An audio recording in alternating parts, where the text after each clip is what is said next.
Ok, bah, j'y vais alors. Merci pour l'introduction et bonjour à toutes et à tous. Effectivement, pour ceux, on a dû se croiser pour certains d'entre nous aux activités de la salle avant le confinement ou à d'autres, peut-être à l'université ouverte ou à d'autres événements. En tout cas, voilà, pour ceux qui me connaissent pas, je m'appelle Erwin De Hoek et je suis effectivement maître de conférence à l'université Claude Bernard, laboratoire de géologie. Et je suis membre de l'équipe scientifique en fait de deux missions martiennes qui sont actuellement en cours. Donc la mission Curiosity avec le rover Curiosity qui est ici à gauche, et plus récemment donc la mission Perseverance avec le rover Perseverance qui est ici à droite. Euh, donc euh, donc dans cette conférence, j'ai divisé cette conférence en deux parties, très simplement. Une qui sera consacrée à Curiosity et une à Perseverance. Et comme je l'ai annoncé un peu dans le résumé, on va voir dans cette conférence quels sont les points communs entre ces deux missions. Alors elles sont assez évidentes sur cette diapositive d'introduction. Mais on verra qu'il y a aussi pas mal de différences entre ces deux missions. On parlera un peu de la participation française et puis bien sûr on parlera un peu des résultats qui ont été obtenus. Alors euh, évidemment il y a plus de résultats pour Curiosity parce que Curiosity il est sur Mars depuis 2012 donc ça va bientôt faire 9 ans et, euh, et Perseverance lui il est arrivé il y a 3 mois donc évidemment il y a un peu plus de résultats pour Curiosity. Et puis, comme on disait tout à l'heure, hein, si vous avez des questions pendant la conférence, n'hésitez pas à les mettre dans le chat. Euh, Si je les vois passer, peut-être que j'y répondrai tout de suite, et sinon, on aura du temps à la fin pour répondre aux questions à ce moment-là. Donc voilà, je pense que j'ai rien oublié pour cette petite introduction. Alors, comme j'ai dit, je vais commencer par parler de Curiosity. Euh, Simplement parce que chronologiquement, donc comme je le disais, c'est le premier des deux à être arrivé sur Mars. Et Curiosity, alors c'est pas le premier c'est pas le premier robot à s'être posé sur Mars, hein, il fait suite à une série d'autres rovers américains, mais je dirais, c'est le premier de sa catégorie. Alors faut bien se rendre compte que c'est un très gros véhicule, ce rover Curiosity. Il fait 900 kilos déjà en termes de masse, ce qui inclut 80 kilos d'instrumentation scientifique.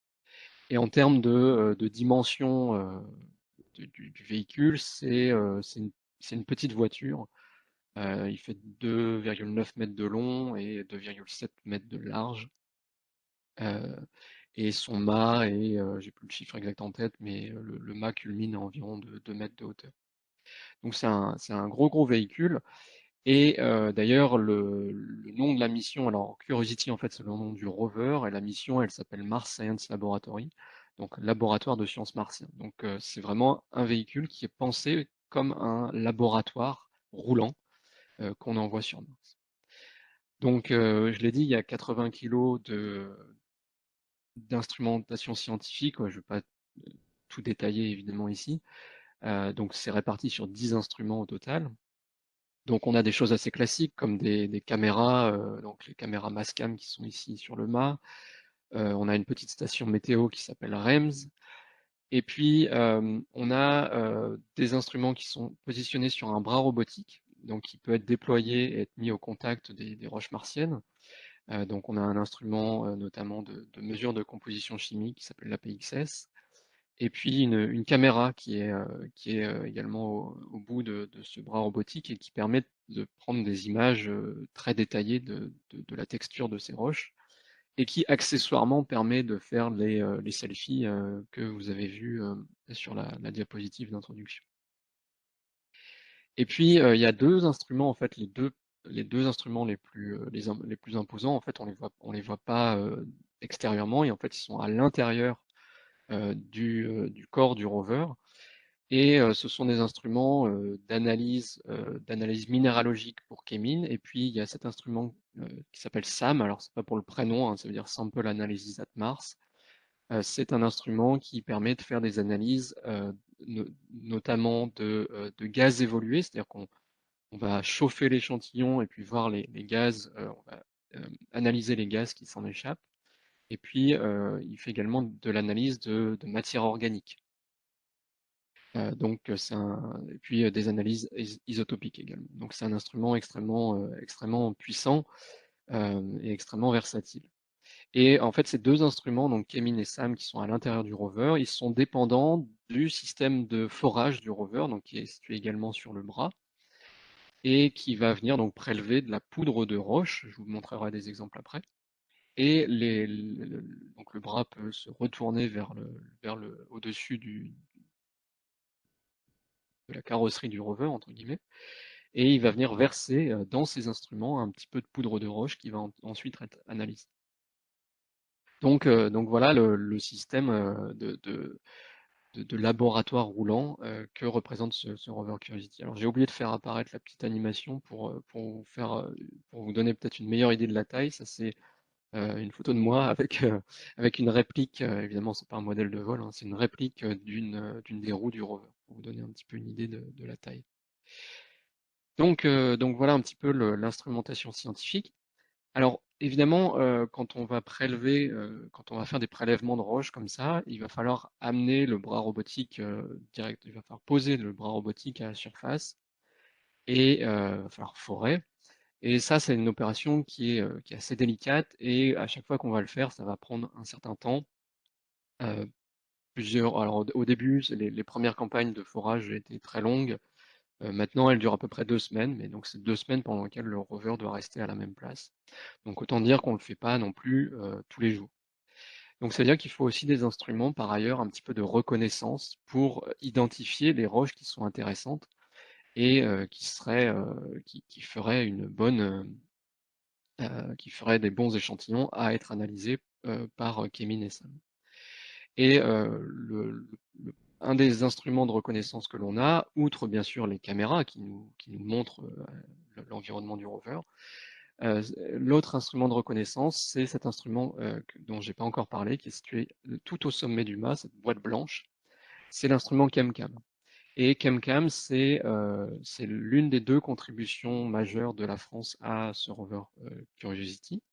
L'autre, en fait, c'est un composant de SAM, le chromatographe en phase gazeuse qui a été fourni par la France. Et donc cet instrument ChemCam, c'est une coopération en fait entre le Los Alamos National Laboratory aux États-Unis et un ensemble d'universités, de laboratoires universitaires français sous l'égide du CNES, l'Agence spatiale française, et de l'Institut de recherche en astrophysique et planétologie de Toulouse. Alors cet instrument ChemCam, on va voir un petit peu plus comment il fonctionne. Donc on le voit tout de suite sur cette image hein, qu'il est doté d'un laser et c'est ce laser qui va nous permettre d'analyser les roches. Alors c'est un laser infrarouge, c'est-à-dire que là pour l'illustration on le montre, mais il n'est pas visible euh, à l'œil humain. Alors comment est-ce que ça fonctionne et à quoi ça sert cet instrument ChemCam? Eh bien vous avez ici le mât du rover avec le ChemCam qui est au sommet, et puis vous avez ce qu'on va appeler une cible dans notre jargon, c'est-à-dire une roche qui nous intéresse, qui va être située à une certaine distance du rover, et donc on va focaliser notre laser sur cette roche à une distance qui peut varier entre 2 et 7 mètres. Alors, on a même fait un petit peu plus, on a fait jusqu'à 9 mètres, il me semble. Et ce laser va déposer sur une toute petite surface une assez grande quantité d'énergie. Et l'effet, la conséquence de ça, c'est qu'en fait, on va vaporiser une toute petite portion de la roche. Et on va même faire un peu plus que la vaporiser, c'est-à-dire qu'on va la transformer en plasma, c'est-à-dire une vapeur dans laquelle les électrons sont arrachés à leurs atomes. Donc ça, pour vous donner une idée, hein, donc ça fait une sorte de petite étincelle finalement. Et ça, c'est pour vous donner une idée de ce à quoi ça ressemble. Donc ça fait une espèce d'étincelle comme ça de quelques millimètres de large. Et donc cette étincelle, elle est lumineuse et le télescope qui sert à focaliser le laser, il va collecter en fait la lumière émise par ce plasma Donc la lumière fait le trajet inverse, elle retourne dans l'instrument ici, et elle va être transmise, alors via une fibre optique, elle va être transmise à un ensemble de spectromètres qui est situé à l'intérieur du rover. Et ces spectromètres vont donc décomposer la lumière de ce plasma. Et ce qu'on va obtenir, alors avec un petit peu de traitement, hein, mais on va obtenir quelque chose qui ressemble à ça. Euh, C'est-à-dire un spectre donc en longueur d'onde avec dedans des pics d'émission, des raies d'émission. Et chacune de ces raies d'émission va correspondre à un élément chimique particulier. Donc les astronomes qui font un peu de spectroscopie stellaire, par exemple, reconnaîtront la raie H-alpha de l'hydrogène ici à 656 nanomètres, qui est également détectée par ChemCam dans les roches martiennes. Et donc avec ce spectre, en le moulinant un petit peu, si je puis dire, eh bien on va pouvoir remonter à l'abondance des différents éléments chimiques. Et ça va nous renseigner sur la façon dont cette roche s'est formée et comment elle a évolué après sa formation. Et donc, si on repère par exemple une composition chimique très inhabituelle, eh ben, ça peut être un bon candidat pour ensuite faire un forage et analyser cette même roche avec les instruments CheMin et SAM dont je parlais tout à l'heure.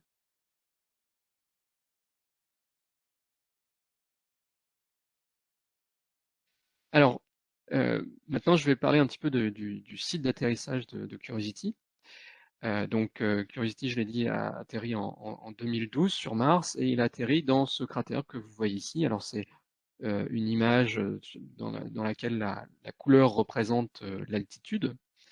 Et donc on voit cette cuvette ici avec les couleurs bleutées.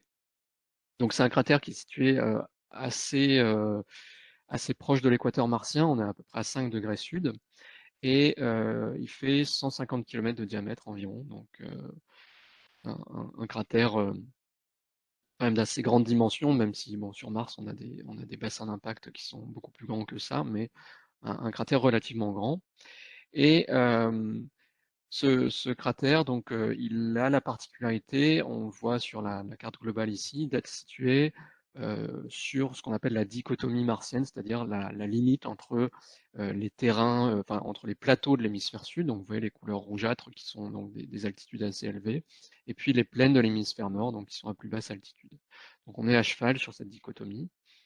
Et puis l'autre particularité, c'est ce que vous voyez à l'intérieur, c'est ce relief positif à l'intérieur du cratère lui-même, qui est une montagne d'environ 5 km de haut.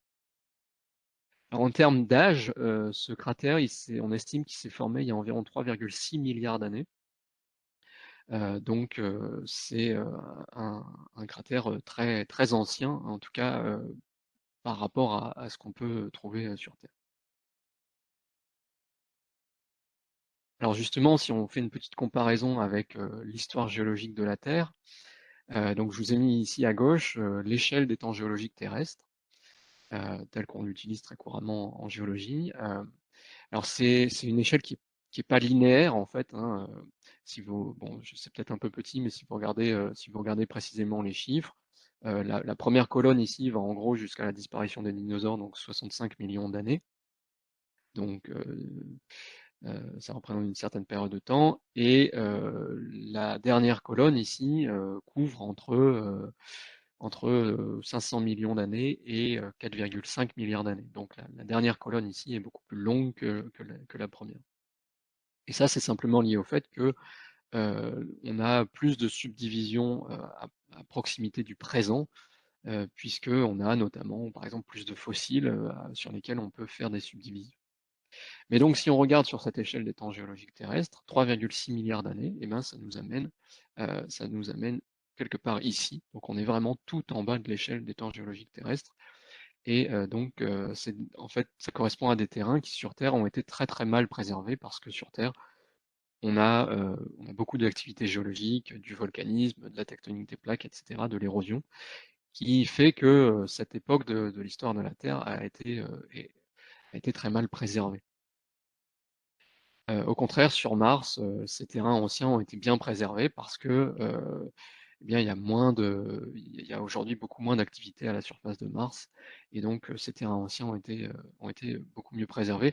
Juste pour donner un ordre d'idée, en fait, sur Terre, 99% de la surface actuelle de la Terre a moins de 2 milliards d'années, alors que sur Mars, il y a à peu près la moitié de la surface qui est plus ancienne que 3,7 milliards d'années. Donc, j'aime bien citer ces chiffres parce que ça montre bien la différence d'âge entre les surfaces des deux planètes. Donc, avec Curiosity, on va vraiment observer évidemment le passé de Mars, mais aussi un petit peu le passé de la Terre en quelque sorte. Alors, pas directement, hein, mais en tout cas, on va aller visiter une planète tellurique à une époque où on n'a plus beaucoup de restes, on n'a plus beaucoup de vestiges sur Terre. Et puis une époque en même temps dont on sait qu'elle est assez charnière sur Terre, puisque on pense que la vie, alors on ne sait pas exactement quand, mais on pense que la vie est apparue peut-être il y a environ 3,8 milliards d'années sur Terre. Donc c'est aussi une époque importante de ce point de vue-là, comprendre l'émergence de la vie. Alors j'en reviens à mon cratère, plus précisément, qu'est-ce qui fait son attrait outre son âge? Eh bien, comme je le disais, hein, c'est cette montagne qu'on trouve à l'intérieur. Alors, il y a un micro ouvert. Je ne sais pas si quelqu'un veut poser une question.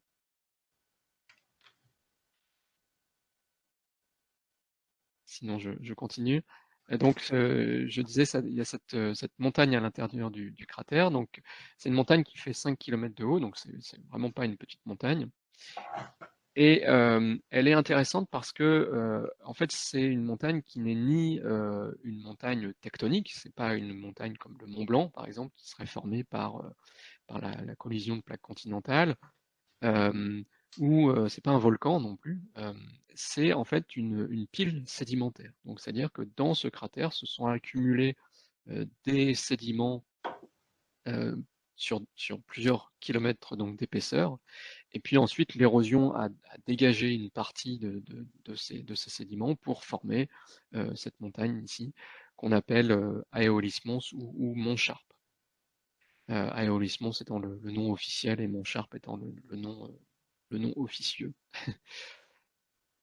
Alors, donc, du coup, c'est intéressant ça parce que les géologues, ils aiment bien les roches sédimentaires parce que ça veut dire qu'en fait, on a déposé différentes couches de sédiments les unes après les autres, et donc ça veut dire que euh, on a en quelque sorte une archive euh, notamment du climat, de l'environnement, on va dire plus généralement.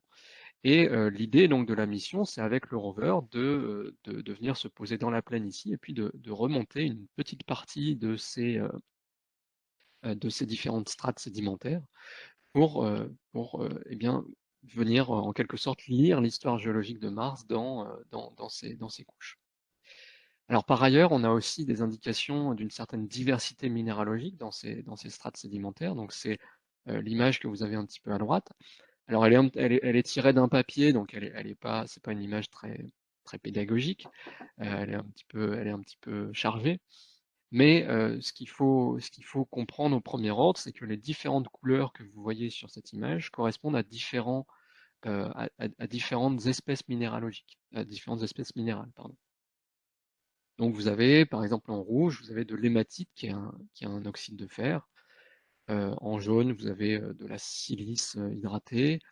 Et puis, encore peut-être plus important, vous avez en bleu ce qu'on appelle des phyllosilicates ou des minéraux argileux. Donc ça, ce sont des minéraux qui sont assez importants parce que on sait que ce sont des minéraux qui se forment principalement par altération de roches préexistantes en présence d'eau liquide et en présence, a priori, de quantités assez importantes d'eau liquide. Et donc, vous voyez qu'on en détecte partout où vous avez de la couleur bleue. Et puis par ailleurs, on trouve également des sulfates. Et ces sulfates, ce sont également des minéraux qui se forment par altération, mais plutôt dans un contexte où il va y avoir assez peu d'eau. En fait, ce sont des minéraux souvent évaporétiques. C'est-à-dire que vous avez un volume d'eau, et puis en s'évaporant, eh bien, il va précipiter un certain nombre de minéraux, dont des minéraux sulfatés. Et donc, si vous regardez, alors l'orientation est peut-être pas évidente à comprendre sur cette image, mais en fait, le sommet de la montagne est vers le bas et la droite de l'image. Donc en fait, ces minéraux argileux sont situés dans des couches qui sont situées plus bas que les sulfates. Et donc ça veut dire que ces minéraux argileux sont plus anciens que les sulfates qui sont par-dessus. Ça, c'est le principe de superposition en géologie. Et donc, ça, ça se traduit en termes voilà, en termes de chronologie. Et ce qui est intéressant, c'est que, en fait, c'est cette transition qu'on voit entre des minéraux argileux, entre des roches qui sont dominées par des minéraux argileux et des roches qui sont dominées par des minéraux sulfatés, eh bien, on l'observe de manière plus globale à l'échelle de Mars. Ça, c'est un schéma qui avait été fait dans les milieux des années 2000, à partir d'observations orbitales de Mars.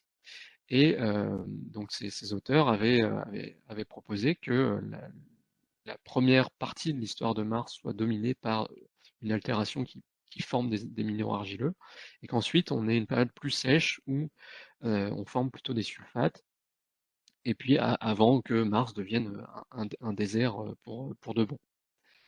Donc c'est aussi ça qui fait l'intérêt de ce cratère, c'est que finalement on a l'occasion d'aller voir sur le terrain, un peu comme un géologue de terrain le ferait, sauf qu'on le fait avec un robot, une transition qui semble à la fois avoir des implications pour le climat de Mars, mais qui en plus est pas une transition qu'on observe que à l'échelle de ce cratère isolé, mais qu'on observe à, à l'échelle de Mars entière.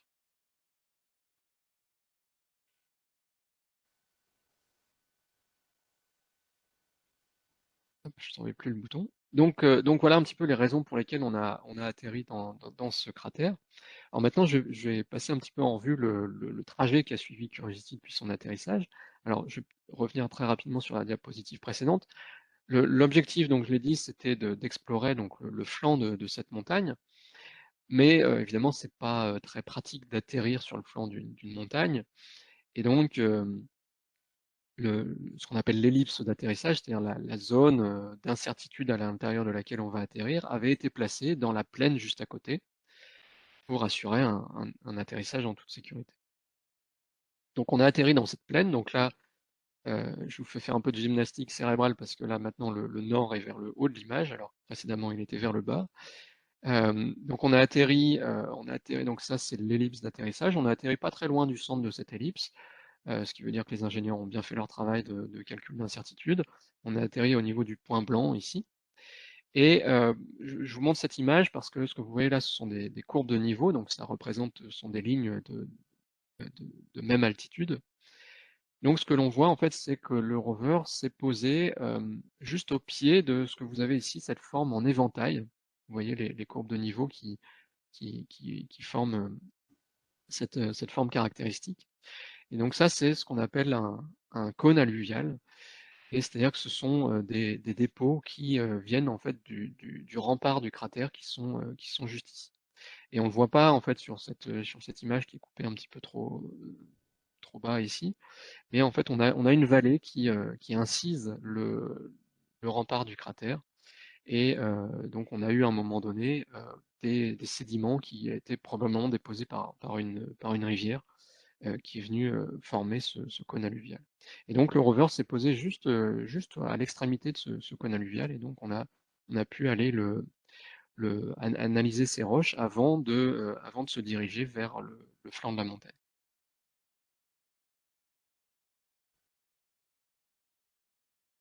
Donc ça, c'est le trajet complet. Donc c'est à jour, hein, c'est le trajet. Euh, j'ai fait cette capture d'écran aujourd'hui, donc c'est tout à fait à jour. Donc le rover, donc là on retrouve le point où il a atterri. Tout ça, c'est la partie sur la plaine. Alors il a fallu qu'on contourne ce grand champ de dunes ici, qui n'était pas traversable. Donc c'est pour ça on a été un petit peu parallèlement à ce champ de dunes pendant un moment.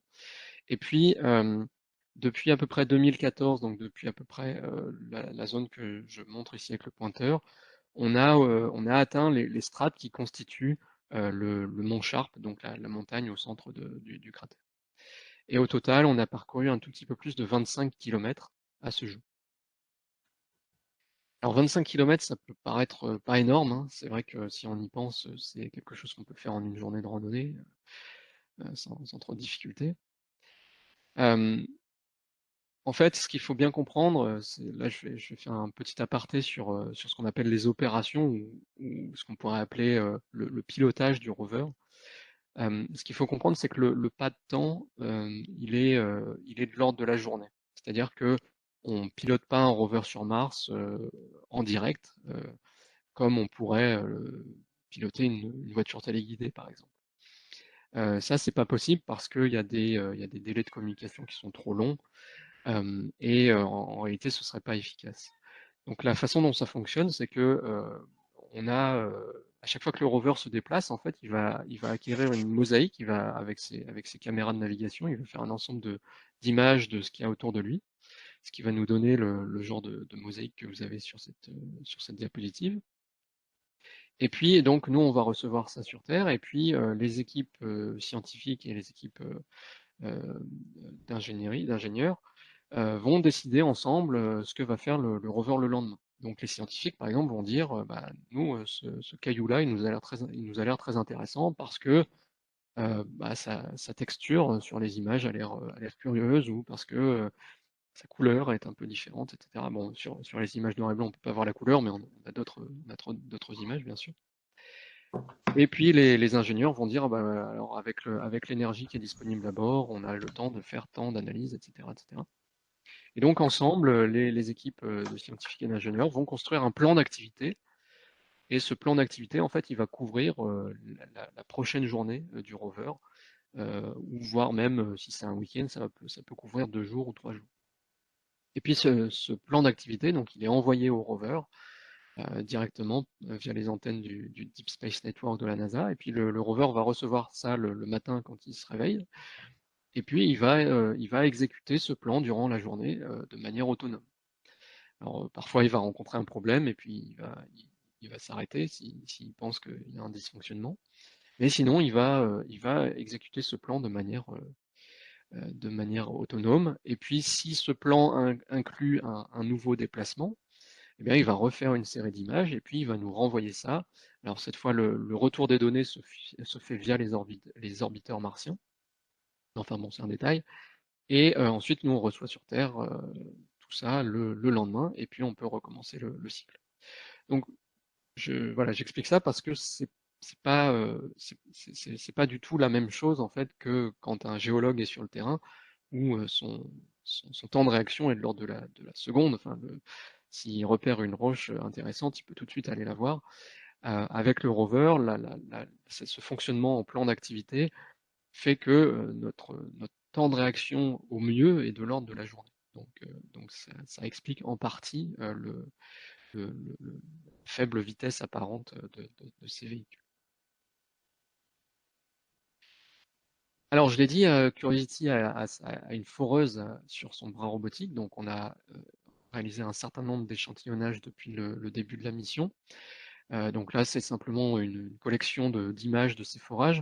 Alors pour l'échelle, elle est indiquée ici, les forages font 1,6 cm de diamètre. Donc si vous avez votre porte-monnaie sous la main, c'est presque exactement le diamètre d'une pièce de 1 centime d'euro. Donc en fait, c'est vraiment des tout petits trous. Et ça descend jusqu'à quelques 4 ou 5 centimètres de profondeur. Donc c'est des tout petits trous, mais c'est suffisant pour collecter suffisamment de poudre de roche pour ensuite alimenter les instruments. Et à ce jour, donc, on a 31 trous de forage. Et puis, juste pour la petite anecdote, hein, avec l'équipe CamCam, on aime bien faire des analyses avec le laser à l'intérieur de ces trous de forage. Et vous voyez donc les petits points que vous voyez à l'intérieur de ce trou de forage, eh bien, ce sont des points d'impact du laser de CamCam pour pouvoir mesurer la composition chimique, voir comment la composition chimique change entre la surface et quelques centimètres sous la surface. Donc, vous imaginez un petit peu la précision hein, de la chose, puisque, encore une fois, ce trou fait 1,6 cm de diamètre et on arrive à faire 10 points d'analyse sur le mur de ce petit trou. Alors, qu'est-ce qu'on a découvert avec Curiosity? J'en viens un petit peu au résultat. Donc, comme je l'ai dit, la mission, en fait, c'est un petit peu découpé en deux parties jusqu'à présent. La première partie, on était dans la plaine ici, et puis la deuxième partie, on était plus sur le flanc de la montagne, le flanc du mont Char. Et une des choses dont on s'est rendu compte, c'est que la nature des roches entre la plaine et le flanc de la montagne est assez différente. Alors dans les deux cas, ce sont des roches sédimentaires, mais sur la plaine, ce sont des roches sédimentaires assez grossières, euh, avec notamment ce type de roche que vous avez là. Donc ça, c'est une image de Curiosity, hein. Ça, c'est un type de roche qu'on appelle un conglomérat, dans lequel vous avez en fait des éléments plus ou moins arrondis euh, qui sont cimentés entre eux. Et ça, c'est un type de roche qui est assez typique de dépôts fluviatiles, c'est-à-dire des dépôts de rivière. Au contraire, quand on est arrivé au niveau du mont Sharp ici, on a vu des roches assez différentes qui ressemblent à ceci, où là, vous avez des roches beaucoup plus fines, c'est-à-dire qu'en fait, on ne voit pas les grains qui constituent cette roche, ils sont tellement petits qu'on n'arrive pas à les résoudre avec la caméra. Et puis par ailleurs, ça forme ces très très fines couches que j'espère que vous voyez bien à l'écran, qu'on appelle des lamines, parce que quand c'est très fin, on appelle ça une lamine. Et ça, c'est typique d'un environnement assez différent, d'un environnement beaucoup plus calme, dans lequel les particules très fines vont pouvoir se déposer. Vous savez que si vous avez des particules en suspension dans l'eau, enfin, vous avez par exemple des particules en suspension dans une bouteille d'eau, par exemple, si vous continuez d'agiter votre bouteille d'eau, les particules vont jamais se déposer. Les particules les plus fines vont jamais se déposer. Donc ce type de dépôt très fin, ça indique un environnement calme, et typiquement un environnement calme, eh ben, c'est un lac. Donc ces roches, ce sont des dépôts sédimentaires lacustres. Donc on a une transition entre plutôt des dépôts de rivière dans la partie, dans la plaine, et puis des dépôts lacustres sur le flanc de la montagne. Alors, donc ça fait depuis 2014 en fait qu'on est dans ces dépôts lacustres, et on a gagné à peu près, j'ai plus le chiffre exact en tête, mais entre 350 et 400 mètres en altitude. Donc on a traversé, euh, comme je disais tout à l'heure, hein, ces couches sédimentaires, elles représentent voilà, un petit peu les archives, et donc on a traversé 350 mètres d'archives géologiques de ces dépôts lacustres. Alors, une des choses, donc ça c'est une vue en perspective en fait donc d'une partie du trajet de Curiosity. Donc là on va dans cette direction. Donc actuellement on est à peu près ici, on n'est pas encore allé jusqu'au bout de ce trait jaune. Mais donc on a traversé toute cette zone. Et donc là je vais passer un petit peu en revue ce qu'on a découvert le long de ce trajet. Donc une des choses qu'on s'est rendu compte, alors c'est un petit peu de chimie, hein, mais c'est qu'on a une évolution en fait de la composition chimique de nos roches sédimentaires lacustres au fur et à mesure que l'on grimpe dans la stratigraphie. Donc ici, ce graphique-là, en ordonnée, c'est l'altitude, et puis en abscisse, c'est un indicateur chimique qui révèle la perte d'éléments mobiles, si vous voulez. Donc, c'est-à-dire que plus on est à droite, en fait, et plus les roches ont interagi avec de l'eau liquide, ce qui a fait évacuer des éléments très solubles, par exemple le calcium.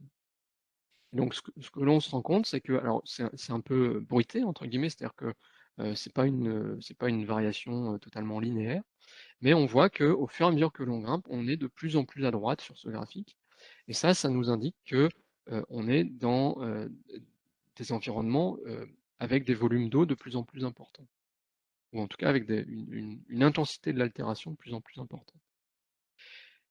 Donc ça, c'est un résultat de l'instrument ChemCam, et ce qui est intéressant, c'est que par la même occasion, l'instrument Chemin dont je vous parlais tout à l'heure, donc l'instrument qui mesure la minéralogie, a vu une évolution dans la nature des minéraux argileux. Alors je ne vais pas rentrer trop dans le détail ici, mais on avait au départ des minéraux qui étaient plutôt riches des minéraux argileux plutôt riches en magnésium. Et puis, au fur et à mesure que l'on a grimpé dans la stratigraphie, on a vu une transition vers des minéraux argileux plutôt riches en fer et en aluminium. Et ça, c'est également le type d'évolution auquel on s'attend quand l'altération est plus poussée. Parce que le magnésium étant plus soluble, en fait, on va perdre ce magnésium et euh, on va plutôt former des argiles alumineuses et ferrifères. Donc voilà le type de résultat qu'on a observé en remontant comme ça dans la stratigraphie. Alors une autre observation intéressante qui a été faite à peu près au niveau de l'endroit où il y a la petite étoile rouge, c'est ce bloc de roche qui fait à peu près, j'ai pas mis d'échelle, mais ça fait à peu près 80 cm de large. Sur ce bloc de roche, vous voyez ce motif assez particulier, vous le reconnaissez peut-être. Ça, c'est un motif qu'on appelle des fentes de dessiccation. C'est-à-dire que là, on a une indication que, en tout cas à cet endroit-là, on a eu un assèchement du sédiment euh, qui a fait craquer. On voit souvent ça par exemple dans les flaques d'eau. S'il n'y a pas plu pendant un moment, les flaques s'assèchent et puis la boue qui est au fond, eh bien, elle se craquelle. Eh bien, c'est exactement la même chose que ce qu'on voit ici. Et donc ça nous indique qu'à un moment donné, notre lac, eh bien, son niveau il s'est peut-être pas complètement asséché puisque on peut avoir de la topographie hein, qui fait que on va assécher un endroit et puis on va toujours avoir de l'eau ailleurs, mais en tout cas, son niveau a dû fluctuer et en ce point particulier, il a fluctué jusqu'à un assèchement complet. Donc ça, c'est un bel exemple de structure sédimentaire qui nous renseigne sur l'évolution de ce lac. Et puis donc ça c'est juste un exemple pour montrer un exemple sur Terre. Donc en fait ça ce sont des fentes de dessiccation fossiles, hein. Donc ça c'est un exemple sur Terre du même genre de choses daté d'un milliard d'années. Alors ensuite on a visité cette crête ici, qu'on appelle la Vera Rubin Ridge, en l'honneur de l'astronome Vera Rubin. Alors ça c'était intéressant parce que cette crête c'est vraiment un changement de topographie assez important. En fait, là, jusqu'à présent, la pente était relativement régulière, et puis d'un coup, on a ce saut topographique qui fait à peu près 20 mètres de haut, et on se demandait si ça pouvait être lié au fait que, eh bien, on sortait des pôles lacustres et que peut-être on avait un autre type de roche à cet endroit-là. Alors, il s'est avéré que non, hein, malgré le fait qu'on ait ce ressaut topographique, ça c'est une image qui fait quelques centimètres ici de large. On a toujours sur cette crête Vera Rubin ces très fines lamines que je vous montrais tout à l'heure, qui sont également caractéristiques d'un environnement lacustre. Donc on a vraiment, on est toujours dans le lac. Donc si vous voulez, avec Curiosity, on est toujours là en train de chercher un petit peu le moment où ce lac va disparaître pour de bon, puisqu'on sait que, évidemment, s'il est plus là aujourd'hui, c'est que le climat s'est asséché au cours du temps. Alors ensuite, on a visité l'unité riche en argile. Donc, si vous vous souvenez, tout à l'heure, je vais le remontrer après, mais c'était l'endroit où les signatures orbitales de minéraux argileux étaient les plus nettes. Et puis aujourd'hui, eh bien, on est un petit peu plus loin, on est ici. Et ça, c'est une image qui a été prise depuis l'orbite, qui montre le rover il y a quelques jours. Donc, on a des images orbitales de temps en temps de notre rover. Donc, c'est toujours un petit peu émouvant de le voir se déplacer à la surface de Mars. Et donc ici, maintenant, on est sorti de cette unité riche en minéraux argileux. Et comme vous le voyez avec les annotations, là, on est bientôt dans l'unité qui contient des minéraux sulfatés. Donc si je remontre l'image de tout à l'heure, hein, en fait, on est maintenant à peu près là où je mets mon curseur. Donc on est à peu près entre la zone bleutée, on vient de sortir de la zone bleutée, et on arrive dans cette zone avec les couleurs vertes. Et donc, on arrive, alors ça fait c'est un long trajet, hein, ça fait 9 ans qu'on est là presque.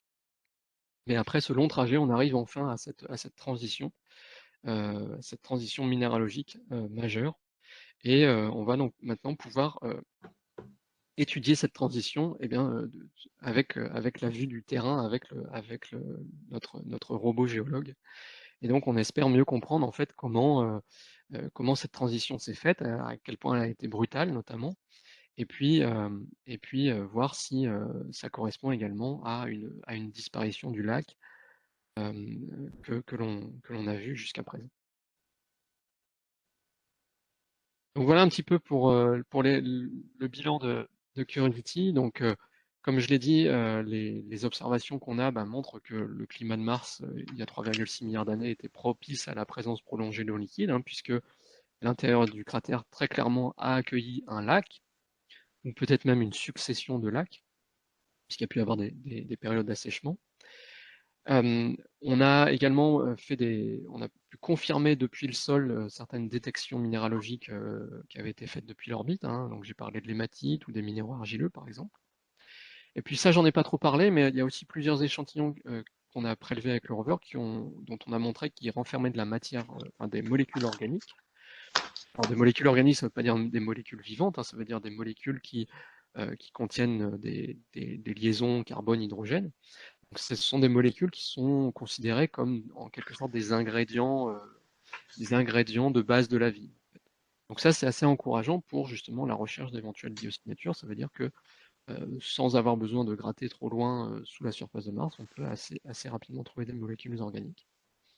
Et puis donc, comme je l'ai dit dans les dernières diapos, hein, le rover maintenant a entamé là, depuis quelques semaines, a entamé une nouvelle étape de sa mission qui est l'exploration de cette transition entre les argiles et les sucres. Alors, je vais passer maintenant à Persévérance, avec le temps qui me reste. Peut-on poser une question sur la première partie Oui, bien sûr. très rapidement parce que ça fait la synthèse avant de voir la nouvelle expérience. Est-ce que ça gêne personne que je pose une question? Bonsoir. Juste une petite question concernant la globalité du cratère. Donc, toute cette étude des roches sédimentaires lacustres, ça paraît assez démonstratif, hein. Mais il y a une chose qui m'interroge, c'est cette fameuse montagne de 5000 mètres d'altitude. A-t-on la moindre idée si c'est une formation tectonique? euh, Parce que là, on remonte à des périodes où l'intérieur de Mars devait être sans doute. Et tout ce qui a été expliqué paraît vraiment excellent, mais ce qui m'interroge, c'est la montagne de 5000 mètres d'altitude en plein milieu de ce cratère. Est-ce que c'est la retombée de roches due à l'impact qui a été fait lors de la création du cratère? Est-ce qu'on sait quelque chose là, sur le plan global? Ouais, alors, en fait, c'est clairement pas tectonique. Enfin, ah, par contre, j'ai un écho. Si vous pouvez juste Je refermer le recoupe, micro. je coupe. Merci. En fait, ce que vous mentionnez, c'est repéré, en fait. C'est-à-dire que on a effectivement, vers le centre du cratère, on a un pic qui correspond, c'est un pic central de cratère. Donc ça, c'est quelque chose de tout à fait classique. On a ça également sur la Lune. Les cratères d'une certaine dimension, simplement par le rebond en fait au moment de l'impact, eh bien ont un pic central. Mais ce pic central dans le cratère Gale, il est bien identifié, il est situé ici. Et la fameuse montagne dont je parle depuis tout à l'heure, Aeolis Mons, clairement déjà a des dimensions qui sont beaucoup plus grande que ce qu'on attendrait pour un pic central, c'est-à-dire en termes des dimensions horizontales, je veux dire. Et puis on voit que ce mont Sharp, il n'est pas du tout centré non plus. Donc le pic central est là où il est, c'est-à-dire au centre, et notre montagne, elle est essentiellement sur la partie nord. Et puis par ailleurs, on a les observations du rover qui nous montrent clairement que la base, ce sont des roches sédimentaires lacustres. Et puis on a quand même des images orbitales que j'ai pas montrées, mais qui sont aussi très résolues et qui nous permettent de dire que l'essentiel sont des roches sédimentaires. Alors vers le haut, il est possible qu'on passe sur des roches sédimentaires qui se soient pas déposées dans un milieu aqueux, donc ni par des rivières, ni par un lac. Donc il est fort probable que la partie haute de cette montagne, ce soit des dépôts éoliens. donc des sédiments qui ont été apportés par le vent. En tout cas, ce sont des dépôts sédimentaires aussi. Merci, Et c'est tout bon. voilà. Merci. Et le pic central est clairement distinct. J'aurais une question également, si c'est possible. Oui, bien sûr. Sur le schéma précédent, vous nous montriez un certain nombre de roches identifiées, silice hydratée, matite, phyllosilicate, sulfate. Comment est-ce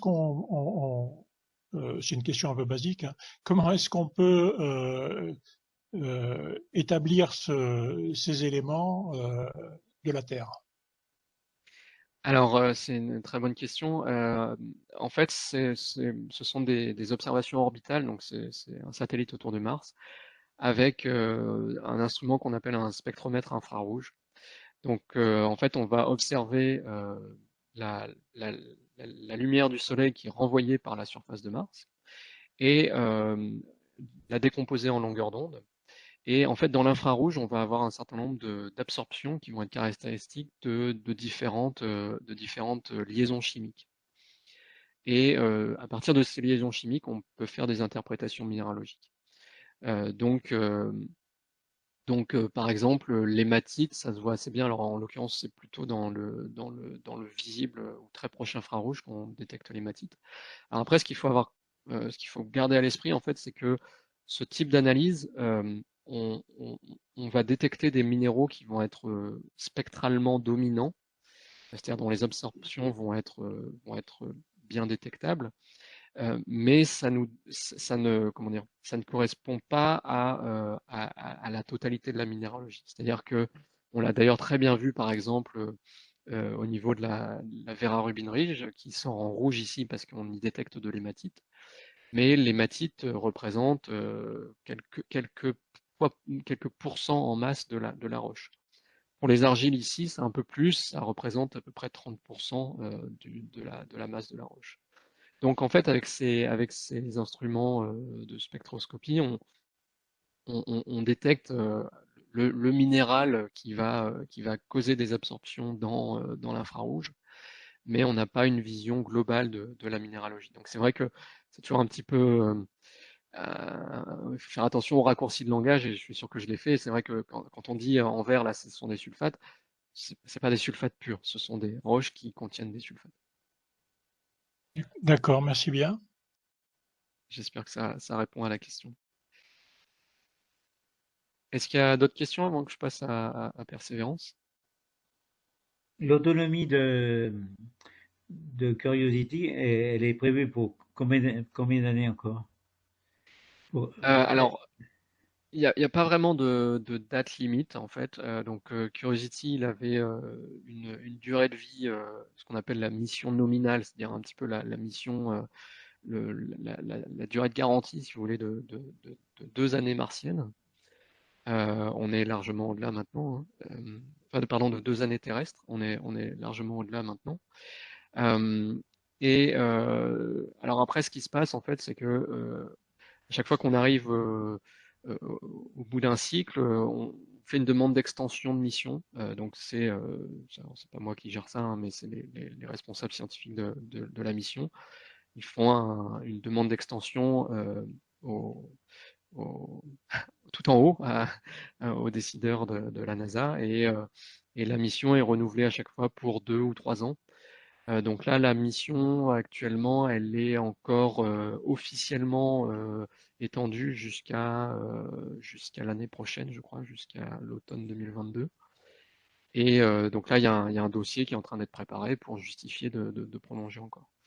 Après, en termes techniques, la- la limitation, ça va être l'énergie qui est à bord, mais comme l'alimentation, c'est une pile au plutonium, l'énergie décroît, mais elle décroît de manière assez prédictible. Donc on sait que le rythme va diminuer, mais ça va pas mettre la fin à la mission du jour au lendemain. Donc voilà. Donc pour l'instant, on sait que ça va durer au moins jusqu'à l'an prochain, mais on espère bien que la mission va encore être prolongée au moins de 2 années supplémentaires. L'objectif, c'est d'arriver au sommet? Alors non, non, non, clairement, ce sera pas possible d'aller jusqu'au sommet. Ça a d'ailleurs jamais été l'objectif. Le sommet, voilà, il est à 5000 mètres. J'ai dit tout à l'heure, on a fait à peu près 400 mètres verticalement. Donc c'est hors d'atteinte, mais l'objectif c'est d'aller. Alors je sais pas si j'ai encore voilà. L'objectif c'est à peu près d'arriver ici, c'est-à-dire d'être bien au cœur de l'unité à sulfate. Donc déjà si on arrive ici, on pourra Oui. dire mission accomplie. Et Mais enfin, le sommet il est là-bas, c'est inaccessible. ça permettra de connaître sur un plan géologique suffisamment d'éléments. Ouais, ouais, ouais. En fait, au niveau donc des détections orbitales, en fait, au-dessus d'une certaine altitude, il y a plus rien. Donc, on pense que ce sont des sédiments qui sont, comme je disais tout à l'heure, des sédiments plutôt éoliens, qui sont pas porteurs de minéraux hydratés, enfin de minéraux d'altération.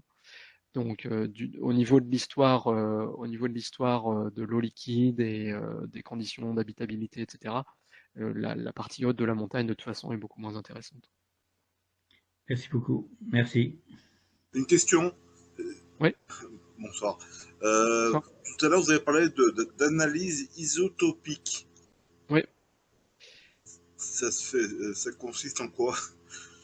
Alors, les analyses isotopiques, en fait, ça consiste à regarder, à mesurer précisément les différents isotopes d'un même élément.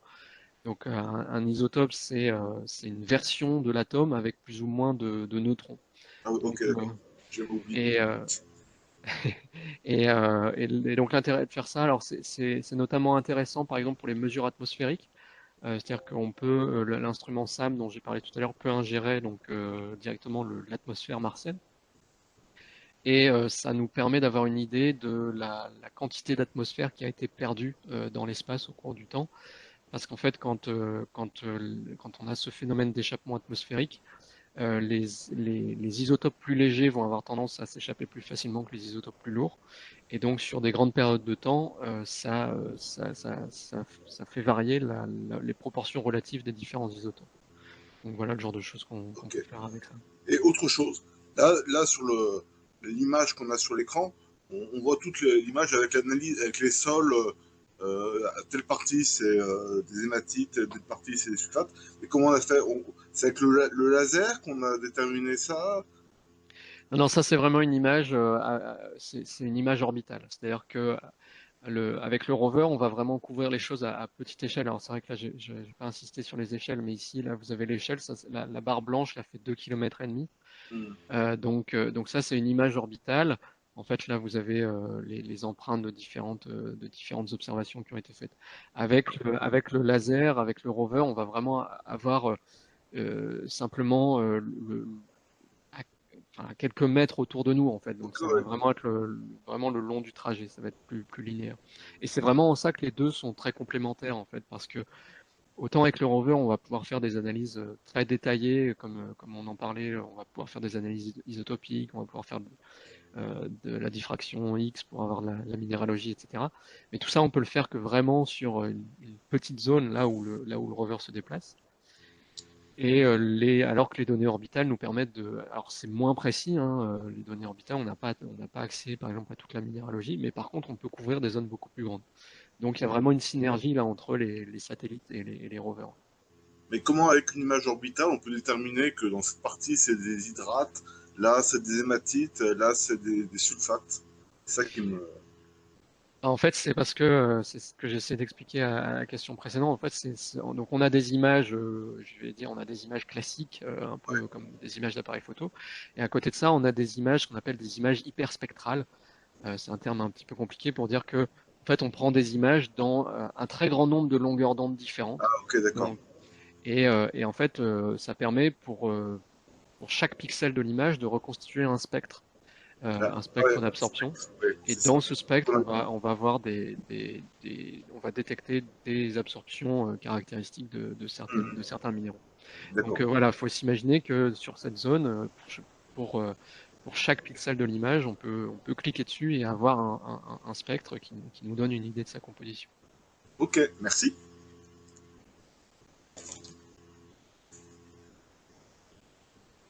Alors passons à Persévérance. Donc on a, là je vous ai mis deux images qui illustrent les deux rovers. Donc évidemment, comme on le voit tout de suite, c'est deux rovers qui sont très proches techniquement l'un de l'autre, hein. Donc Persévérance, c'est vraiment le descendant technologiquement parlant de Curiosity. J'ai un micro qui doit être ouvert, si vous pouvez vérifier que Eh ben, écoute, à demain si on ne se parle il y a quelqu'un qui est au téléphone.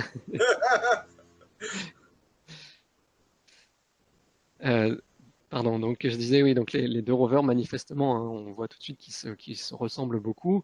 Donc ils ont à peu près la même carrosserie entre guillemets, ils ont également la même source d'énergie, hein, donc c'est comme je disais tout à l'heure une pile au plutonium.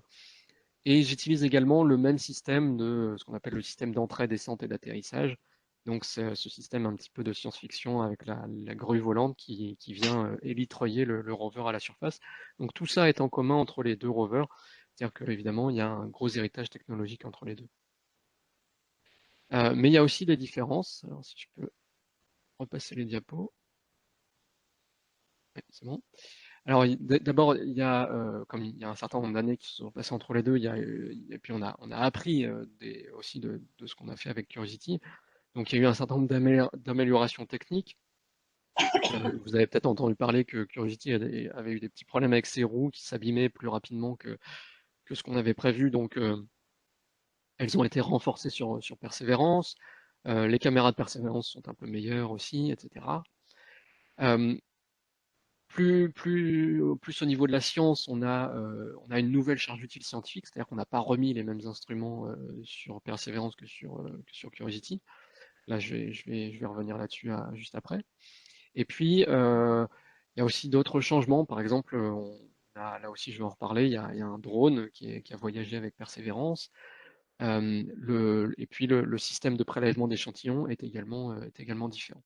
Donc extérieurement, on a l'impression que c'est les mêmes, mais voilà, c'est vraiment des faux jumeaux parce qu'il y a beaucoup de changements quand même sur Persévérance, même si la base technique est la même.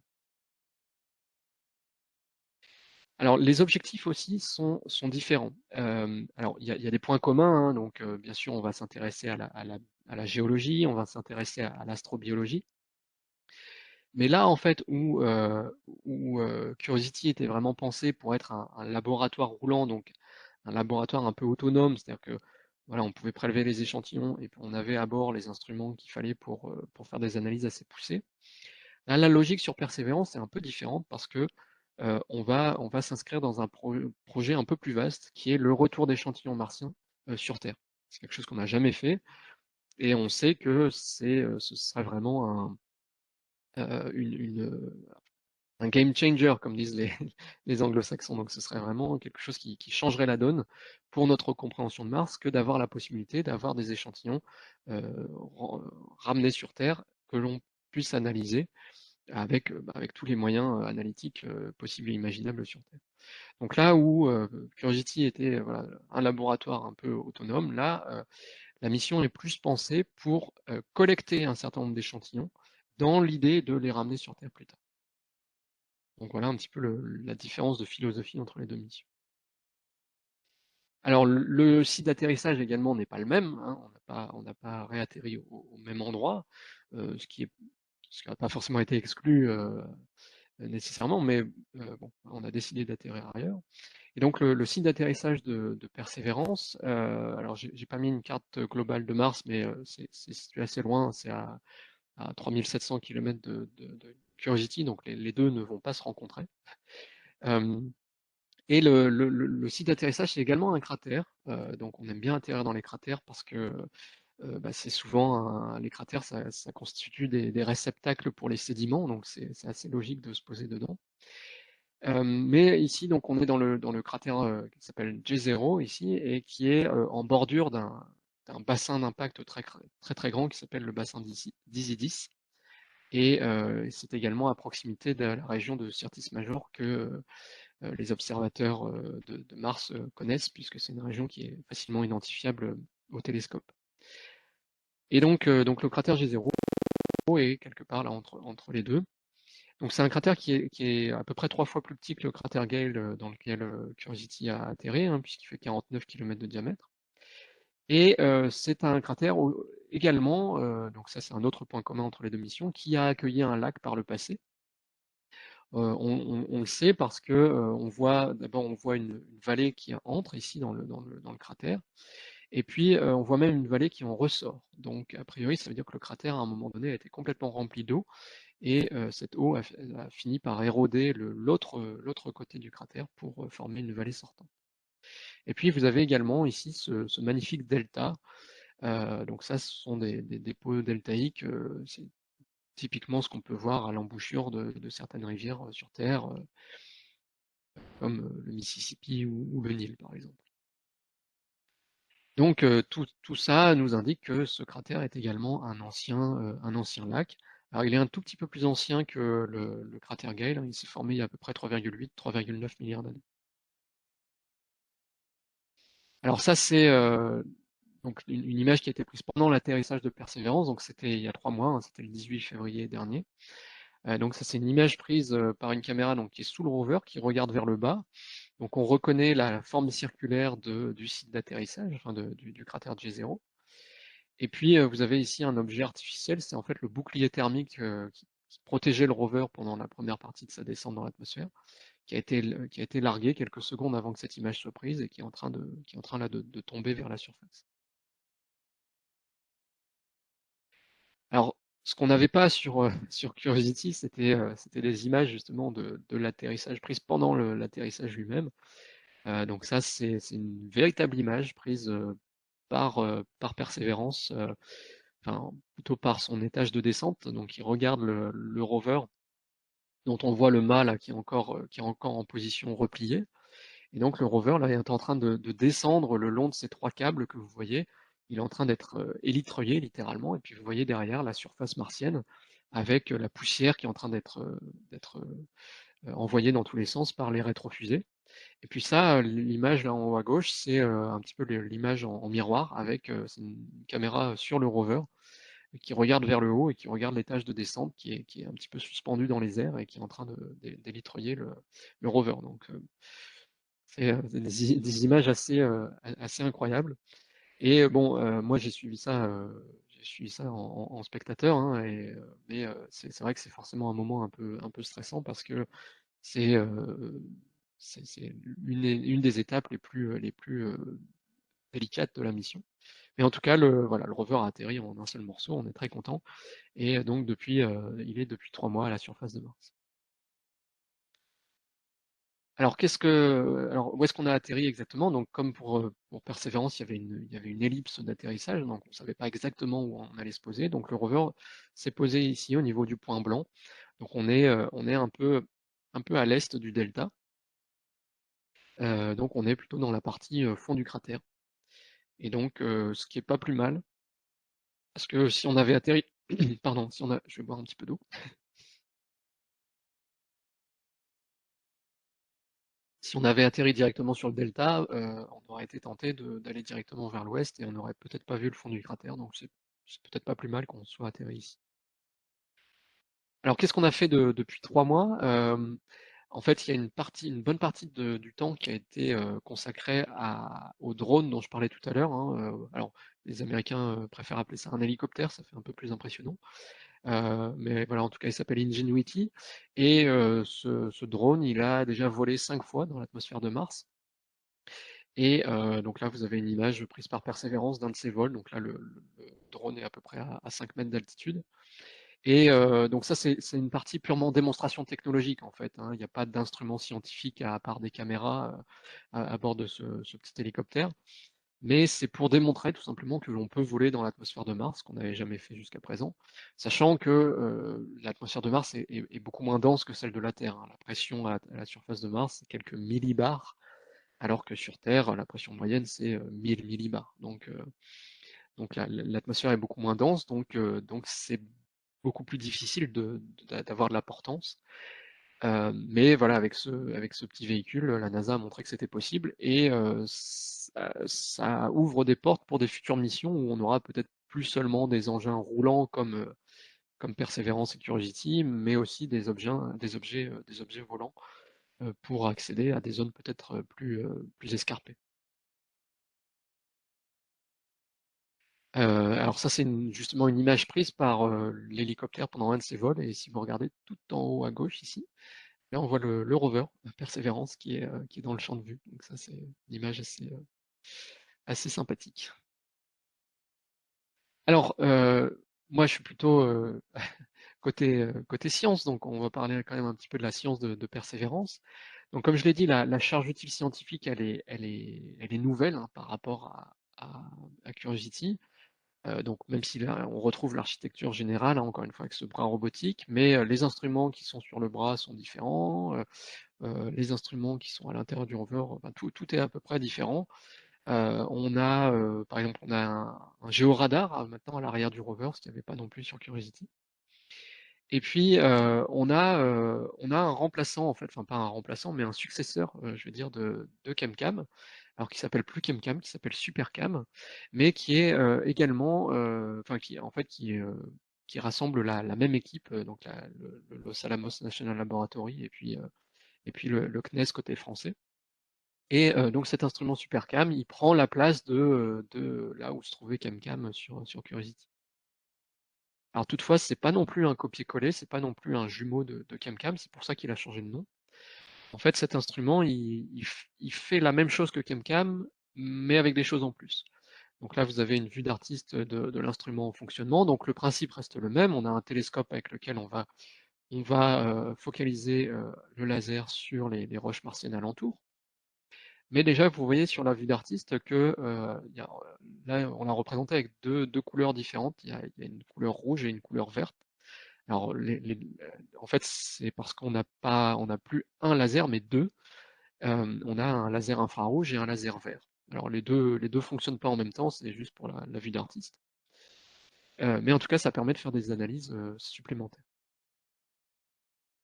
Donc, en fait, SuperCam, c'est un ensemble de 5 techniques d'analyse des roches. Donc, bon, d'abord, on a le télescope qui peut faire des images très détaillées de la surface des roches. Donc ça, ChemCam pouvait le faire aussi, même si là, on a l'ajout de la couleur cette fois. On retrouve l'analyse en composition chimique. Donc ça, c'est également ce que faisait ChemCam avec son laser infrarouge. Donc encore une fois, on a un spectre avec différentes raies d'émission qui représentent les différents éléments chimiques, donc le fer, le silicium, le magnésium, etc. Et puis en complément, on va avoir deux autres techniques de spectroscopie. On va avoir la spectroscopie Raman, donc donc elle utilise le laser vert, et donc là on va venir exciter en fait des liaisons chimiques. On va venir faire vibrer des liaisons chimiques et on va pouvoir les détecter de cette façon. Et puis on a en complément également la spectroscopie de réflectance. Donc là, c'est un petit peu le même principe que ce que j'expliquais pour les observations orbitales. Donc c'est-à-dire que là, on n'utilise pas de laser, la source de lumière, c'est le Soleil, et on regarde simplement comment les roches renvoient ou absorbent cette lumière solaire en fonction de la longueur d'onde, et on va pouvoir détecter des absorptions qui vont être caractéristiques de certains minéraux. Donc, c'est-à-dire que par rapport à ChemCam où l'instrument donnait la composition chimique, là, on va avoir également une idée de la minéralogie, c'est-à-dire la façon dont les éléments chimiques sont assemblés entre eux. Et puis, pour finir, on a une cinquième technique qui est représentée par le petit bouton record là au milieu. C'est un microphone qui est associé à SuperCam. Ce microphone, il va permettre d'enregistrer à peu près tous les sons, tout ce qu'on veut. On a par exemple enregistré un des vols de l'hélicoptère. Mais d'un point de vue scientifique, il sert principalement à enregistrer en fait les impacts du laser à la surface des roches. Pourquoi? Parce que en fait, en fonction des propriétés des roches, notamment leur dureté, en fait, le laser fait pas tout à fait le même bruit. En fait, le petit impact du laser ouais, le son est un peu différent. Et donc ce microphone, il va nous renseigner sur la dureté des roches martiennes et voilà, permettre de comparer la dureté des différentes roches qu'on va rencontrer le long du trajet. Donc, vous voyez que même si extérieurement, là encore une fois, l'instrument a l'air d'être exactement le même, on voit qu'à l'intérieur, il y a beaucoup de progrès qui ont été faits. Et donc là, on a maintenant 5 techniques d'analyse en parallèle. Alors, pour finir, je vais montrer quelques observations qu'on a faites depuis qu'on est arrivé sur Mars. Donc, une des premières choses en fait qu'on a faites, et que c'est ce qui se fait dans la plupart des missions, hein, c'est qu'on a observé nos cibles de calibration. Donc là, en fait, les images rondes comme ça, ce sont des images prises par le télescope de Supercam. On peut les reconnaître facilement à cette forme ronde. Et donc cette plaque qui fait quelques centimètres de large, elle est disposée en fait à l'arrière du rover, et elle porte sur elle des cibles qu'on y a mises, qu'on y a fixées. Et ces cibles, en fait, on en connaît très bien les propriétés, soit les propriétés optiques, soit les propriétés chimiques et minéralogiques. Et en fait, elles nous servent à vérifier que l'instrument fonctionne bien. Et donc, c'est important après le trajet vers Mars. Et puis une fois qu'on est sur Mars, vraiment dans les conditions de température, etc. de Mars, de vérifier que l'instrument fonctionne comme on s'attend à ce qu'il fonctionne. Donc c'est pas forcément la partie qu'on montre le plus au grand public, mais c'est en tout cas dans les premiers jours, premières semaines de la mission, c'est quelque chose de très important d'observer ces cibles de calibration. Alors bien sûr, on n'a pas observé que les cibles de calibration, on a observé des cailloux martiens aussi. Donc là, un exemple avec là, vous avez une image des caméras de navigation du rover, donc on reconnaît l'ombre du mât ici. Et puis donc ça, c'est une des roches qu'on a. Donc vous voyez un peu le type de paysage qu'on a autour de nous. Et donc on a sélectionné cette roche pour analyse. Et donc là, vous avez l'image prise par le télescope de Supercam avec ici l'échelle de 2 cm. Donc vous voyez, ça permet d'obtenir des images extrêmement détaillées. Et puis en complément de cette image, on a des informations spectroscopiques, comme je disais, qui nous permettent d'étudier la composition de cette roche. Alors ça, c'est une autre image qui montre une des analyses de Supercam. Alors l'image elle-même n'est pas prise par Supercam, elle est prise par une caméra qui est au bout du bras. Mais par contre, vous voyez sur cette surface rocheuse, vous voyez des petits trous ici. Et ça, ce sont les impacts du laser de Supercam. Donc on a réalisé une analyse chimique de cette roche.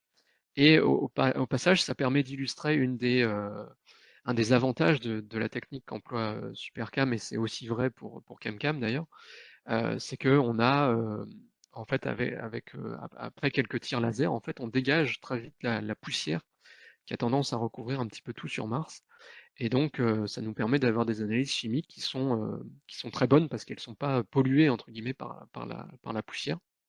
Et puis accessoirement, ça permet de révéler également la texture et la couleur des roches. Donc c'est en plus de toutes les données scientifiques qu'on collecte avec Supercam, on a ce petit bonus qui est qu'il sert en même temps à déblayer la poussière, cet instrument. Voilà, et puis on n'est pas non plus limité en tout cas pour ce qui est de l'imagerie, on n'est pas limité à ce qu'il y a immédiatement autour du rover, hein. On peut faire des images à grande distance. Donc là, par exemple, c'est une butte qui est située à 2,5 km du rover, et qu'on a photographié avec le télescope de Supercam, notamment parce qu'on voulait savoir si ça pouvait être une butte qui était anciennement rattachée au delta de J0. Et donc vous voyez le type de détail qu'on peut obtenir à une distance de 2,5 km avec toutes ces magnifiques structures sédimentaires qu'on est en train de regarder de près. Donc je reviens sur cette image, hein. Donc par exemple, parmi les questions qu'on se pose en ce moment, hein, c'est donc là je parlais de la butte dont je parlais, elle est située ici. Et donc une des questions qu'on se pose, c'est à quel point le delta était plus étendu il y a 3,8 milliards d'années. Et on pense donc que cette butte ici est en fait un résidu de l'érosion. Et donc il est probable que le delta, son étendue actuelle, ne soit pas représentatif de ce qu'elle était par le passé. Et donc, on est en train de regarder si on peut déterminer jusqu'à où s'étendait ce delta. Et puis par ailleurs, les roches du fond du cratère, une des questions fondamentales qu'on est en train d'essayer de résoudre, c'est est-ce que ces roches, ce sont des roches lacustres, un petit peu comme celles qu'on a vues avec Curiosity dans le cratère Gale, ou est-ce que ce sont des roches peut-être plus tardives, des roches peut-être volcaniques qui seraient venues se déposer dans le cratère après l'époque du lac. Donc ça fait partie des questions qu'on essaie de résoudre, notamment avec les analyses de supercap. Et puis, donc là, juste pour conclure, je vais plus m'étendre puisque je vois que ça fait 1h15 maintenant qu'on discute. Donc là, voilà, c'est le trajet du rover jusqu'à présent. Alors évidemment, c'est beaucoup moins spectaculaire que Curiosity puisque ça fait que 3 mois qu'on est là. Et puis par ailleurs, comme j'ai dit tout à l'heure, on a fait beaucoup de surplace puisque pendant toute la phase de test de l'hélicoptère, en fait, le rover s'est mis à un point d'observation et on n'a presque pas bougé pendant ces vols de l'hélicoptère. Donc là, je crois qu'on en est à 350 mètres parcourus. Donc on n'est vraiment pas allé très loin pour l'instant. Mais ça va venir, hein, ça va venir. Donc la mission nominale, elle est de 2 ans. Et au bout de ces 2 ans, on espère arriver à la sortie du cratère. Donc là, c'est notre position actuelle ici tout à l'est. On ne sait pas encore vraiment si on va aller au nord ou au sud. Cette zone qui est là, il faut qu'on la contourne parce qu'elle n'est pas très praticable. Donc on est encore en train de réfléchir si on va aller vers le nord ou vers le sud. Et ensuite, l'idée, donc, c'est de grimper sur ce delta. Et puis, au bout d'ici environ 2 ans, d'être à la sortie du cratère. Donc là, vous avez le rempart, hein, du cratère. Et là, vous avez en fait la vallée par laquelle l'eau entrait à l'époque du lac. Et donc, c'est par là que nous, on va sortir de ce cratère. Et puis, donc, tout au long comme je l'ai dit tout à l'heure, hein, un des objectifs majeurs de cette mission, c'est de collecter des échantillons en vue de les ramener sur Terre dans le futur. Donc, en fait, Perseverance, il s'inscrit dans ce projet plus vaste qui s'appelle le Mars Sample Return, qui est en fait une coopération entre la NASA et l'ESA, l'Agence spatiale européenne. Donc là, pour l'instant, on en est à l'étape 1, qui est représentée ici par la première fusée. Donc, Perseverance est sur Mars. On va commencer à collecter des échantillons, et puis d'ici quelques années, on aura une deuxième mission qui va partir, sur laquelle il y aura un autre rover, alors qui sera plus petit, hein, qui aura simplement pour mission de collecter les petits tubes les petits tubes d'échantillons que Perseverance va laisser derrière lui. Et puis il viendra les placer dans une fusée qui décollera de la surface de Mars pour se mettre sur orbite. Et puis les échantillons seront collectés par une sonde spatiale, un orbiteur, qui fera ensuite le trajet retour vers la Terre. Et donc si tout va bien, s'il n'y a pas trop d'accro techniques et que les financements suivent, on espère avoir ces échantillons de retour en 2031 sur Terre, où ils seront stockés dans un établissement spécialisé. Voilà, donc je vais peut-être m'arrêter là. Voilà, donc j'ai terminé de ma dernière diapositive. Et donc voilà, j'espère que ça vous a intéressé. Et puis si vous voulez suivre un peu l'actualité martienne, vous pouvez me suivre sur Twitter si vous aimez les réseaux sociaux. Voilà, merci à tous. Merci Erdine. C'est fascinant. Merci. Oh là là. J'ai une question immédiate, je la pose avant que les autres posent des questions ou pas? C'est possible? Vas-y Jean-Pierre. Alors voilà, Erwin, si je vous amène à la montagne, on part tous les deux à la montagne, vous avez votre petit marteau, je suis convaincu que vous allez pouvoir, en regardant des roches et peut-être en cassant un morceau de roche, me dire des tas de choses scientifiques sur la composition des roches, etc. Ça, puisque vous êtes géologue. Mhm. C'est vrai, hein? Donc, vous êtes familier avec la structure et puis vous savez reconnaître les différentes roches. Alors, quand vous avez regardé tous ces documents, alors que ce soit des documents photographiques ou des données techniques, est-ce qu'il vous est arrivé de trouver des roches et des structures que vous n'imaginiez pas et que vous ne savez pas identifier? En d'autres termes, c'est sur le morphisme au niveau de l'univers. est-ce qu'on peut imaginer que sur des planètes telluriques, on va trouver des structures qui ne sont pas existantes déjà sur Terre? Ça, c'est ma première question. La deuxième, rapidement, c'est sur le magnétisme. Vous n'avez pas beaucoup parlé des magnétismes. J'imagine qu'il y a des détecteurs dans les rovers qui ont été envoyés. Et ça nous raconte peut-être aussi l'histoire de la disparition de l'eau sur Mars, du champ magnétique sur Mars qui doit être résiduel. Est-ce qu'on a détecté des roches magnétiques? Enfin, voilà, c'est Alors, les deux sujets qui m'intéressent. ouais, alors sur les rovers, non, il n'y a pas de mesures magnétiques qui sont faites.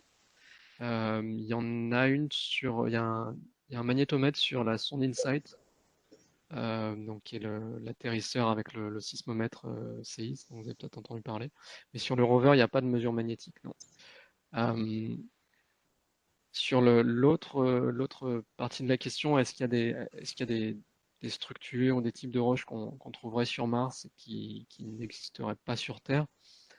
Je dirais que fondamentalement, pas vraiment. C'est-à-dire que les roches qu'on trouve sur Mars, les grands types de roches qu'on trouve sur Mars, les roches sédimentaires lacustres, les basaltes, etc., ce sont des roches qu'on trouve sur Terre, encore une fois, en termes de grands types de roches. Après, il y a des différences. Par exemple, on sait que le manteau martien est enrichi en fer par rapport au manteau de la Terre. Et donc, typiquement, la plupart des roches dont on va mesurer la composition chimique sur Mars vont avoir des teneurs en fer qui vont être plus importantes que les teneurs typiques qu'on a sur Terre. Et ça, Une c'est des explication pour différences. ça? Il y a une raison? Cette surabondance d'oxyde de fer et tout?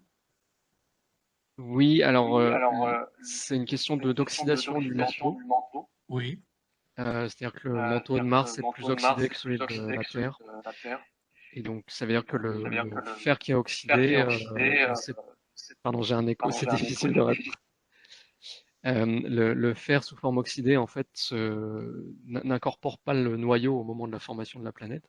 Et donc, proportionnellement, le noyau de Mars est plus petit et donc son manteau est enrichi en fer. Et donc, les roches magmatiques qui sont issues de la fusion partielle du manteau sont, de fait, comme la source est plus enrichie en fer, sont à leur tour plus enrichies en fer.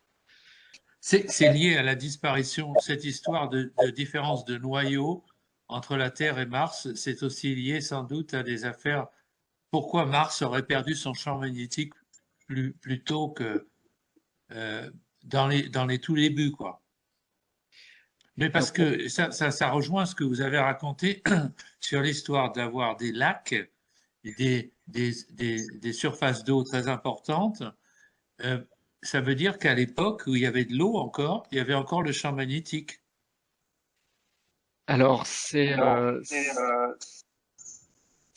quelque chose qui est débattu, c'est-à-dire qu'on essaye de placer la disparition du champ magnétique dans l'histoire de Mars. Il est possible que ce soit un événement quand même très précoce et que l'environnement martien, en tout cas l'environnement, on va dire, relativement hospitalier avec les lacs, etc., ait perduré au-delà, ait perduré plus longtemps après la disparition du champ magnétique. C'est-à-dire que quand le champ magnétique disparaît, alors déjà on se doute que c'est pas un événement, on va dire, c'est pas un événement hyper brutal, ça s'étend probablement sur une certaine durée. Et ensuite, une fois ce champ magnétique global disparu, on n'a pas immédiatement un basculement dans un environnement désertique. Ça prend du temps et possiblement ça peut prendre plusieurs centaines de millions d'années. Donc on sait que c'est un événement majeur qui a guidé l'évolution de la surface de Mars, mais c'est pas non plus quelque chose qui se fait hyper brutalement et donc on peut avoir une persistance des conditions, on va dire relativement habitables. Bon, c'est un terme qui est un peu chargé, mais hospitalière, on va dire, clémente, au-delà de la disparition de ce champ magnétique. Bonsoir, de nouveau. Double question. Comment arrive-t-on à déterminer l'âge du cratère et l'âge du delta sur lequel le deuxième rover s'est posé? Alors, c'est une excellente question. Les âges sur Mars, c'est quelque chose qui est pas trivial. En fait, on se base sur une méthode qui est le comptage des densités de cratères. C'est-à-dire qu'on part du principe que une surface, par exemple une coulée de lave fraîche, elle va avoir 0 cratère à sa surface. Et puis, plus elle va rester exposée au flux d'impact, et plus elle va se couvrir de cratères, jusqu'à arriver à une saturation en nombre de cratères, comme on peut voir sur certaines régions de la Lune qui sont complètement criblées de cratères. Et justement, en se servant des relations qu'on a pu établir sur la Lune entre les densités des cratères sur la Lune et les âges qui ont été déterminés à partir des échantillons qui ont été ramenés par notamment les missions Apollo, on a pu établir le même type, par extrapolation, le même type de relation sur Mars. Et donc, Ok. en comptant le nombre de cratères par unité de surface, on a une idée de l'âge. Alors, c'est quelque chose qui est, là, quand on l'explique comme ça paraît relativement simple. Il y a énormément de facteurs de complications, parce que sur Mars, par exemple, il y a eu de l'érosion, alors que sur la Lune, il y en a eu très peu. Euh, donc les âges martiens, faut toujours les prendre un petit peu avec des pincettes.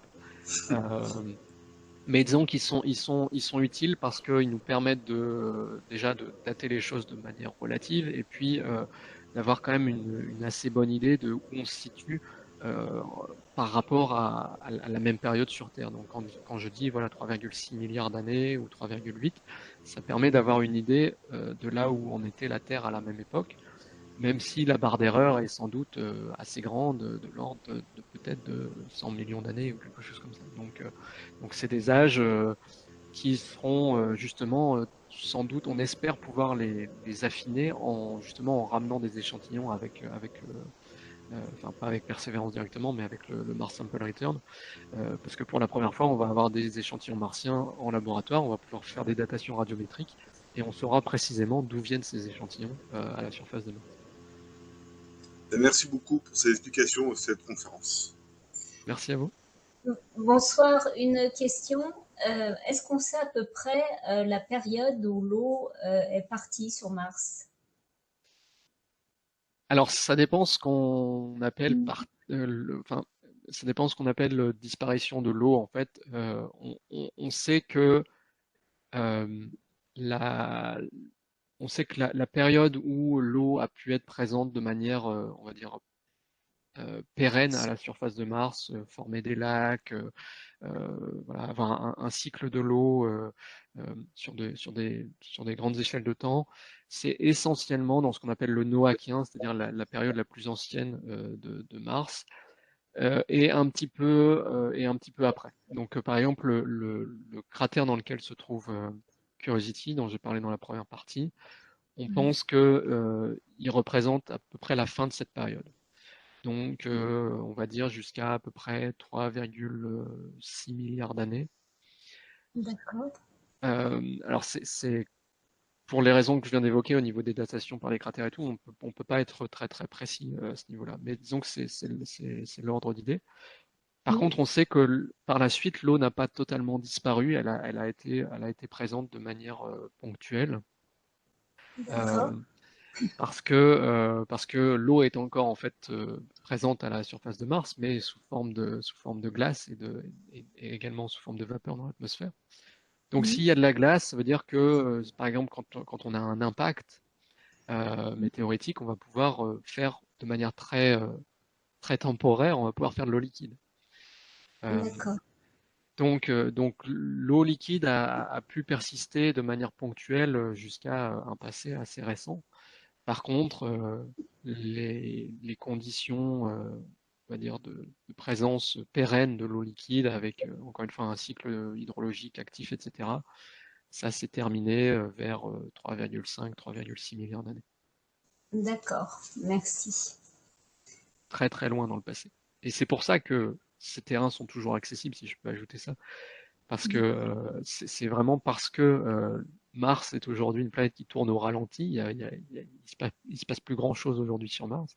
C'est pour ça que ce delta, par exemple, qui s'est formé il y a 3,8 milliards d'années, il est toujours là, même s'il a sans doute été en partie érodé, comme je le disais. parce qu'il n'y a pas eu ensuite d'autres rivières, d'autres événements qui sont venus l'effacer, comme ça aurait été le cas sur Terre. D'accord. Très bien. Pardon, quand vous dites 3,8 milliards d'années, si on dit que Mars, il a 80, la planète a 4,6 milliards d'années, ça veut dire moins 3,8 milliards d'années, c'est ça? C'est 3,8 milliards d'années dans le passé à partir d'aujourd'hui. Ah, voilà, d'accord, merci. Est-ce que vous pouvez excusez-moi, bon, j'aurais une question concernant l'envoi des échantillons à partir des échantillons recueillis par Persévérance, l'envoi par fusée. Vous avez dit qu'elle serait captée par un satellite. J'ai pas bien suivi la façon dont on va récupérer ces échantillons par l'envoi de la fusée. Ouais, je suis allé un peu vite parce que c'était la fin, mais oui, effectivement, en fait, ça se fait en 2 étapes. Donc, on a en fait cette mission-là qui est au milieu, qui va atterrir sur Mars. Et donc, sur cet atterrisseur, on aura à la fois ce rover qui va aller rechercher les tubes, et on va avoir une fusée qui sera pas une grosse fusée, hein, parce que bon, la charge utile sera de faible masse, et puis la gravité martienne est plus faible. Mais donc voilà, une fusée qui va décoller de la surface, et donc les échantillons, ils seront là au bout dans une espèce dans un container qui fera la taille à peu près d'un ballon de basket. Et donc cette fusée, son rôle, ce sera de mettre ce ballon de basket sur orbite autour de Mars. Une fois que les échantillons sont autour de Mars, il y a donc ce satellite qui sera lancé à peu près en même temps que le reste, qui va devoir le retrouver et venir le récupérer. Alors, dans les détails, je sais pas exactement je sais pas exactement comment est-ce que va se faire la récupération, enfin le moment de la récupération. Je sais pas s'il y aura un bras qui va venir attraper, ou est-ce qu'il y a une sorte de porte qui va s'ouvrir, et puis je pense que c'est pas encore de toute façon totalement défini. On est encore dans les stades de conception de toutes ces choses-là. Mais voilà, donc il y aura un rendez-vous orbital autour de Mars pour récupérer cette espèce de ballon de basket. Puis une fois qu'il est à bord, et bien la sonde attend une fenêtre favorable pour revenir vers la Terre. Autrement dit, il y aura un satellite conçu spécialement pour récupérer cette fusée en orbite. Ouais, Enfin, ouais, tout à fait. Ce système qui va se mettre en orbite à partir de la fusée. Ouais. Et cette sonde, elle est sous la responsabilité de l'Agence spatiale européenne. Ah bon, c'est l'ESA qui va manager cette récupération. D'accord. Oui, c'est encore un bel espoir à venir. Ouais, alors on espère que ça va se faire dans les temps. Au plus tôt, ce sera 2031. Bon, mais ça veut dire pour que ça revienne en 2031, ça veut dire que cette mission-là doit partir en 2026. Donc s'il rate la fenêtre de 2026, ça repousse de 2 ans. Oui, il peut y avoir encore des aléas au niveau des dates et des financements. Oui, et puis des aléas techniques, parce que en fait tout ça on l'a jamais fait, on n'a jamais fait redécoller quoi que ce soit de la surface de Mars, donc il faut vraiment que le système soit très robuste, c'est-à-dire que voilà, autant sur Terre, quand la fusée Ariane doit décoller et qu'il y a un petit pépin, il y a un capteur qui marche pas ou quelque chose comme ça, bon bah on a toujours la possibilité d'aller remplacer le composant qui va pas. Là, il faut vraiment que le système soit robuste pour que, parce que évidemment on pourra pas intervenir une fois qu'il sera sur place. Et puis surtout, donc les échantillons qu'on aura mis à bord, ils seront le fruit d'un très long travail, parce qu'avec le rover Perseverance, donc on va analyser les roches qu'on trouve le long de notre trajet, etc. Il va sûrement y avoir beaucoup de discussions autour des échantillons qu'on doit prélever. Et une fois que c'est fait, si le système ne fonctionne pas, ça veut dire que ces échantillons ils sont perdus et il faut tout recommencer à zéro. Donc il y aura une grosse pression pour que ça fonctionne. Mais il va y avoir plusieurs échantillons déposés à plusieurs endroits, non? Alors, a Il y priori, aura un choix à faire aussi. ouais, a priori, en fait, il y aura deux dépôts. C'est-à-dire qu'on va faire un premier dépôt d'échantillons euh, le plus tôt possible, c'est-à-dire peut-être une fois qu'on sort du cratère, comme j'ai montré tout à l'heure. Et ensuite, avec les tubes qui restent à bord, le Persévérance va poursuivre sa mission et on va collecter davantage d'échantillons et on formera un deuxième dépôt plus tard. Mais dans tous les cas, le- la mission de récupération des échantillons, il faudra qu'elle choisisse lequel des deux dépôts elle va venir chercher. Ah oui, ça. Donc elle va se poser à proximité d'un des deux dépôts, elle va récupérer les échantillons et le deuxième dépôt ne servira pas. Moins de refaire encore une mission plus tard, mais a priori D'accord. c'est pas le projet. On parle en grammes ou on parle en kilos?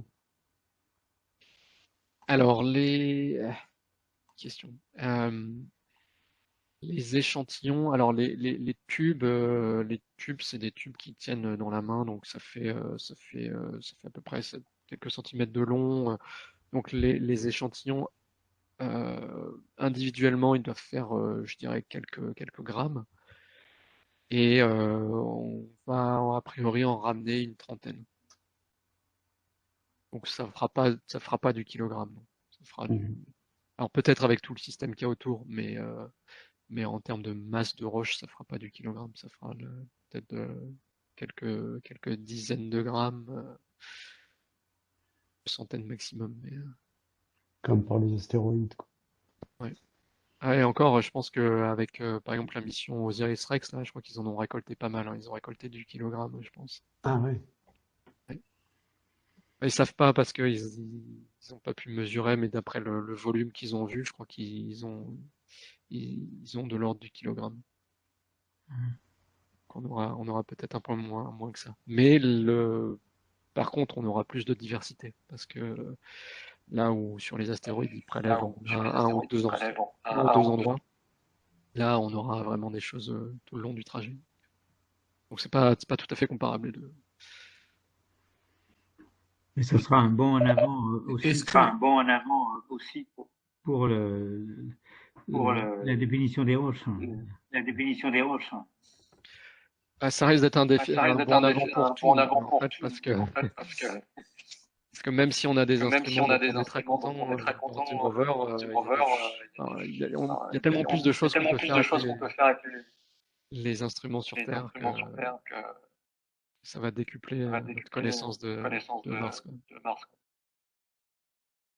une petite question, dans votre spécialité, vous vous intéressez aux roches en surface ou est-ce que vous vous intéressez aussi à la composition des manteaux? Comment est-ce qu'on sait quelque chose ou est-ce que vous savez quelque chose sur la structure de la planète à partir de ces études ou est-ce que il y a une géologie il y a des plaques sur Mars ou pas ou est-ce qu'on sait quelque chose de ce sujet Ouais, on sait sans rentrer trop dans le détail?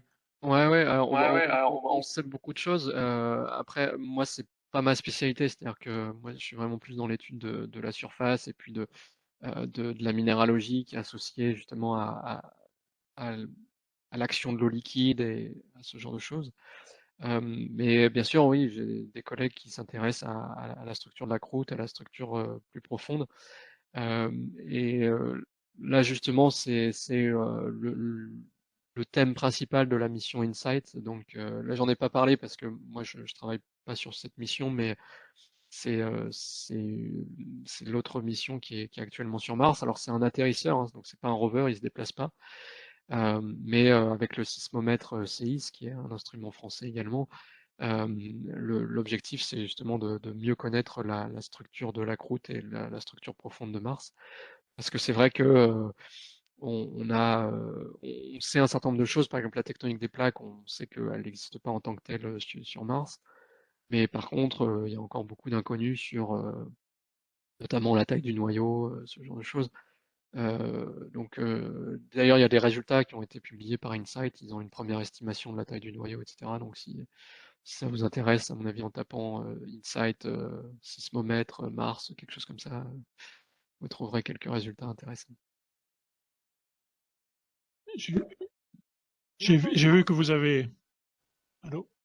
Oui, je Vous vous entends. avez, sur une des vues, on a un module MOXIE qui est destiné à produire de l'oxygène. Ça, c'est dans le cadre d'une préparation d'un atterrissage humain, non? Oui, alors ça fait partie un petit peu de l'habitude, j'ai envie de dire, que la NASA a d'essayer de placer de placer des charges utiles pour la préparation des vols habités. Donc sur Curiosity, par exemple, on avait un instrument de mesure des radiations.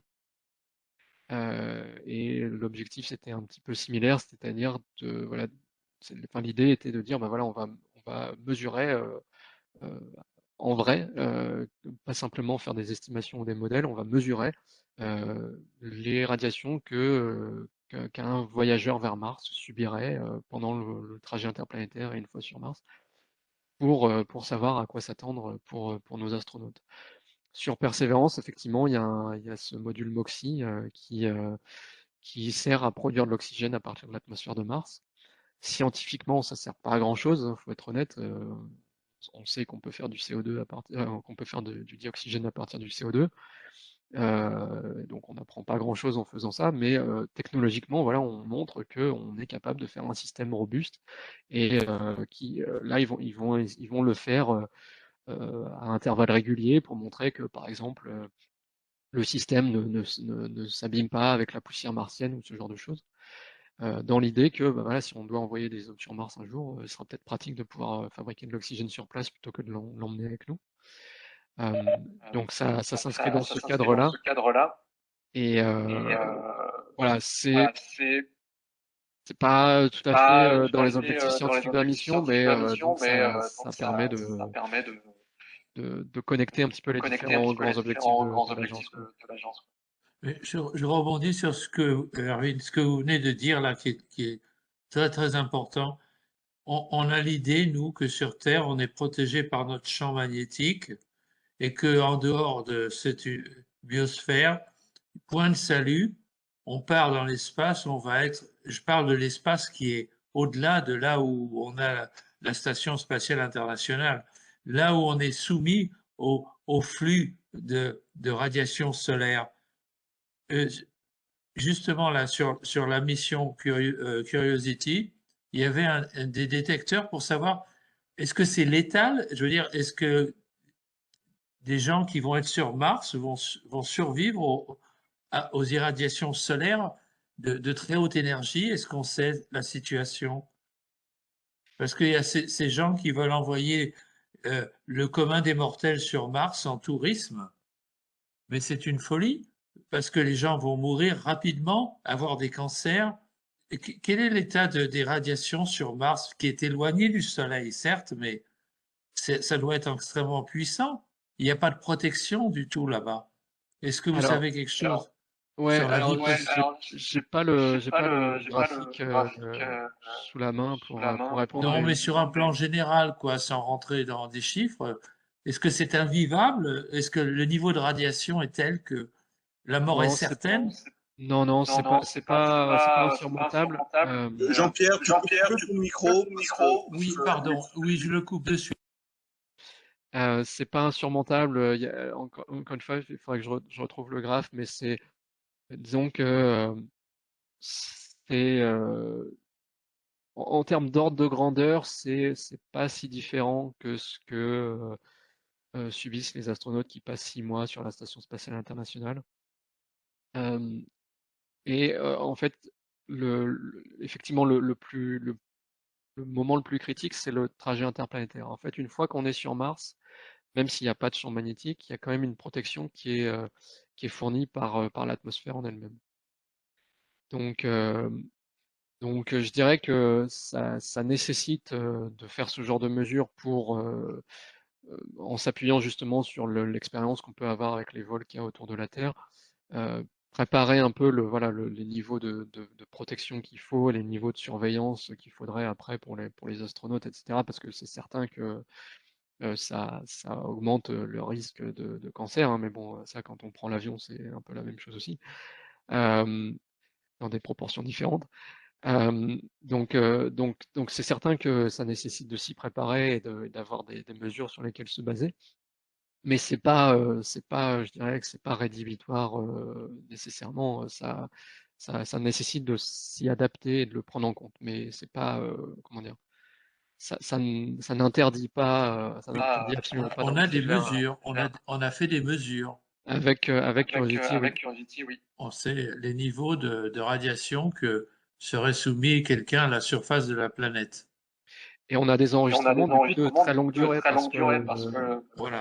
cet instrument il fonctionne depuis l'arrivée de Curiosity, donc on a pu aussi voir l'influence du cycle solaire ou des éruptions solaires, des éjections de masse coronale, etc., sur les niveaux de radiation qui sont subis directement à la surface de Mars. Donc là, on a vraiment une archive sur laquelle on pourra s'appuyer pour préparer ce type de mission. Même en cas d'éruption solaire du type 1859, par exemple. Alors, je connais pas Bah, l'éruption de à l'époque, 1859. il y avait que les télégraphes, mais c'est une époque où tout ce qui était système télégraphique avait été perturbé, quoi. Bah, je pense que ça dépend un peu de, comment dire, de l'orientation. C'était une éjection de masse coronale ou je sais pas si Oui, c'était. c'est ça, c'était une forte éruption solaire. Donc je pense que ça après, ça dépendra si elle est orientée vers Mars ou pas. Mais en tout cas, voilà, on a un enregistrement d'une dizaine d'années. À la fois, on a le trajet Terre-Mars et puis on a toute la partie sur Mars pour avoir une base. Alors je sais pas s'il y a eu un gros événement comme celui-là, sans doute pas, mais en tout cas, on peut maintenant avoir une bonne idée du niveau de protection que fournit l'atmosphère de Mars. J'avais une autre question.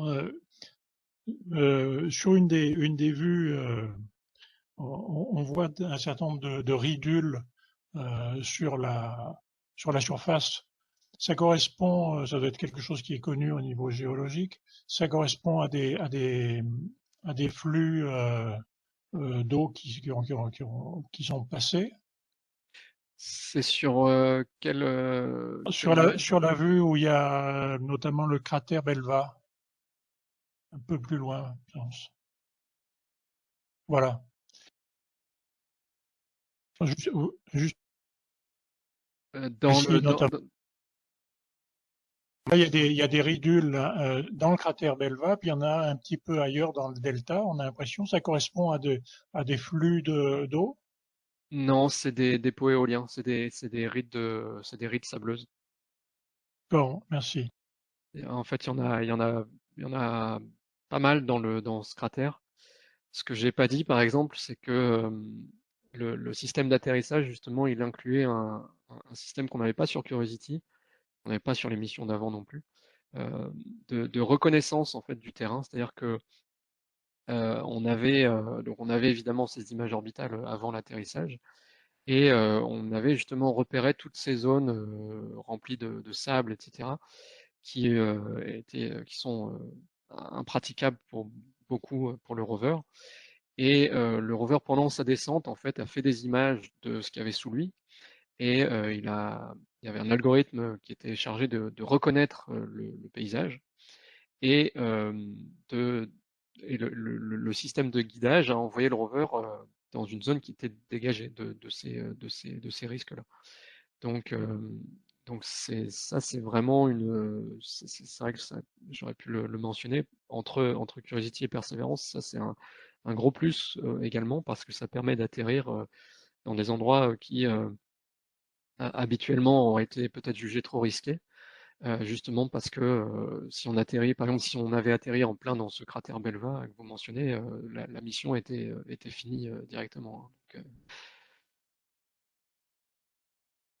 Merci. Merci.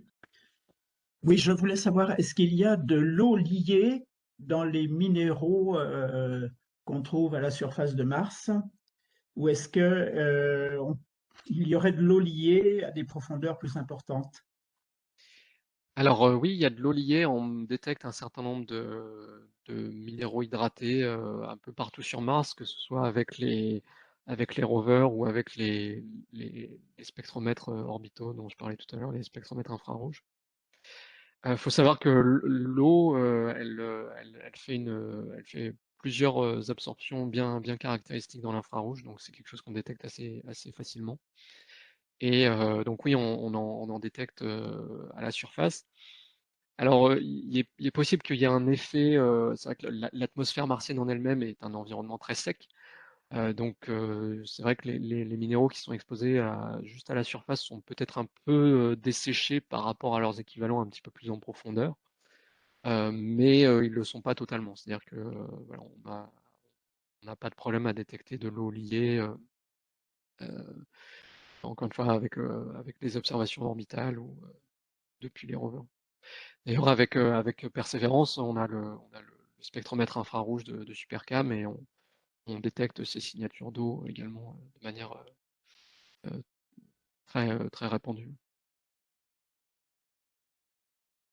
Ça fait quand même des quantités d'eau importantes, je suppose.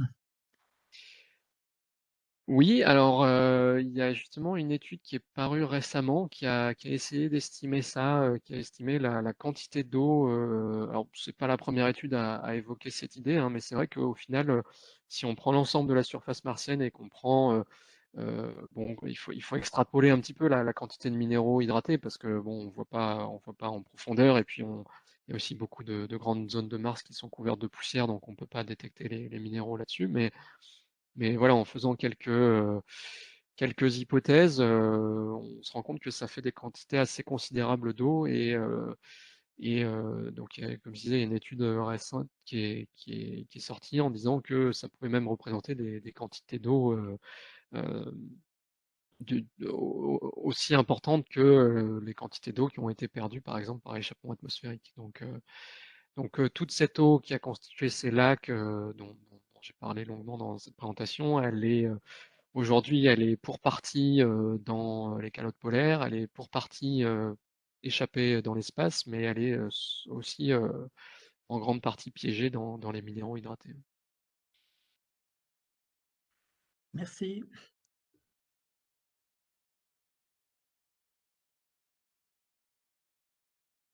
Voilà, je crois que Erwin, tu as dépassé largement le temps Ouais, qui était imparti. Mais bon, Bravo, bravo.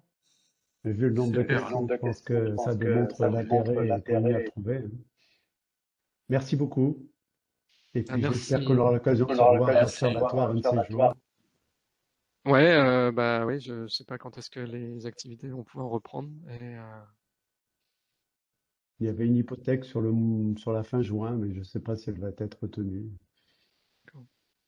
Ouais, bah en tout cas, avec plaisir. Je pense qu'on aura l'occasion de se revoir à l'observatoire. J'espère dans pas trop longtemps.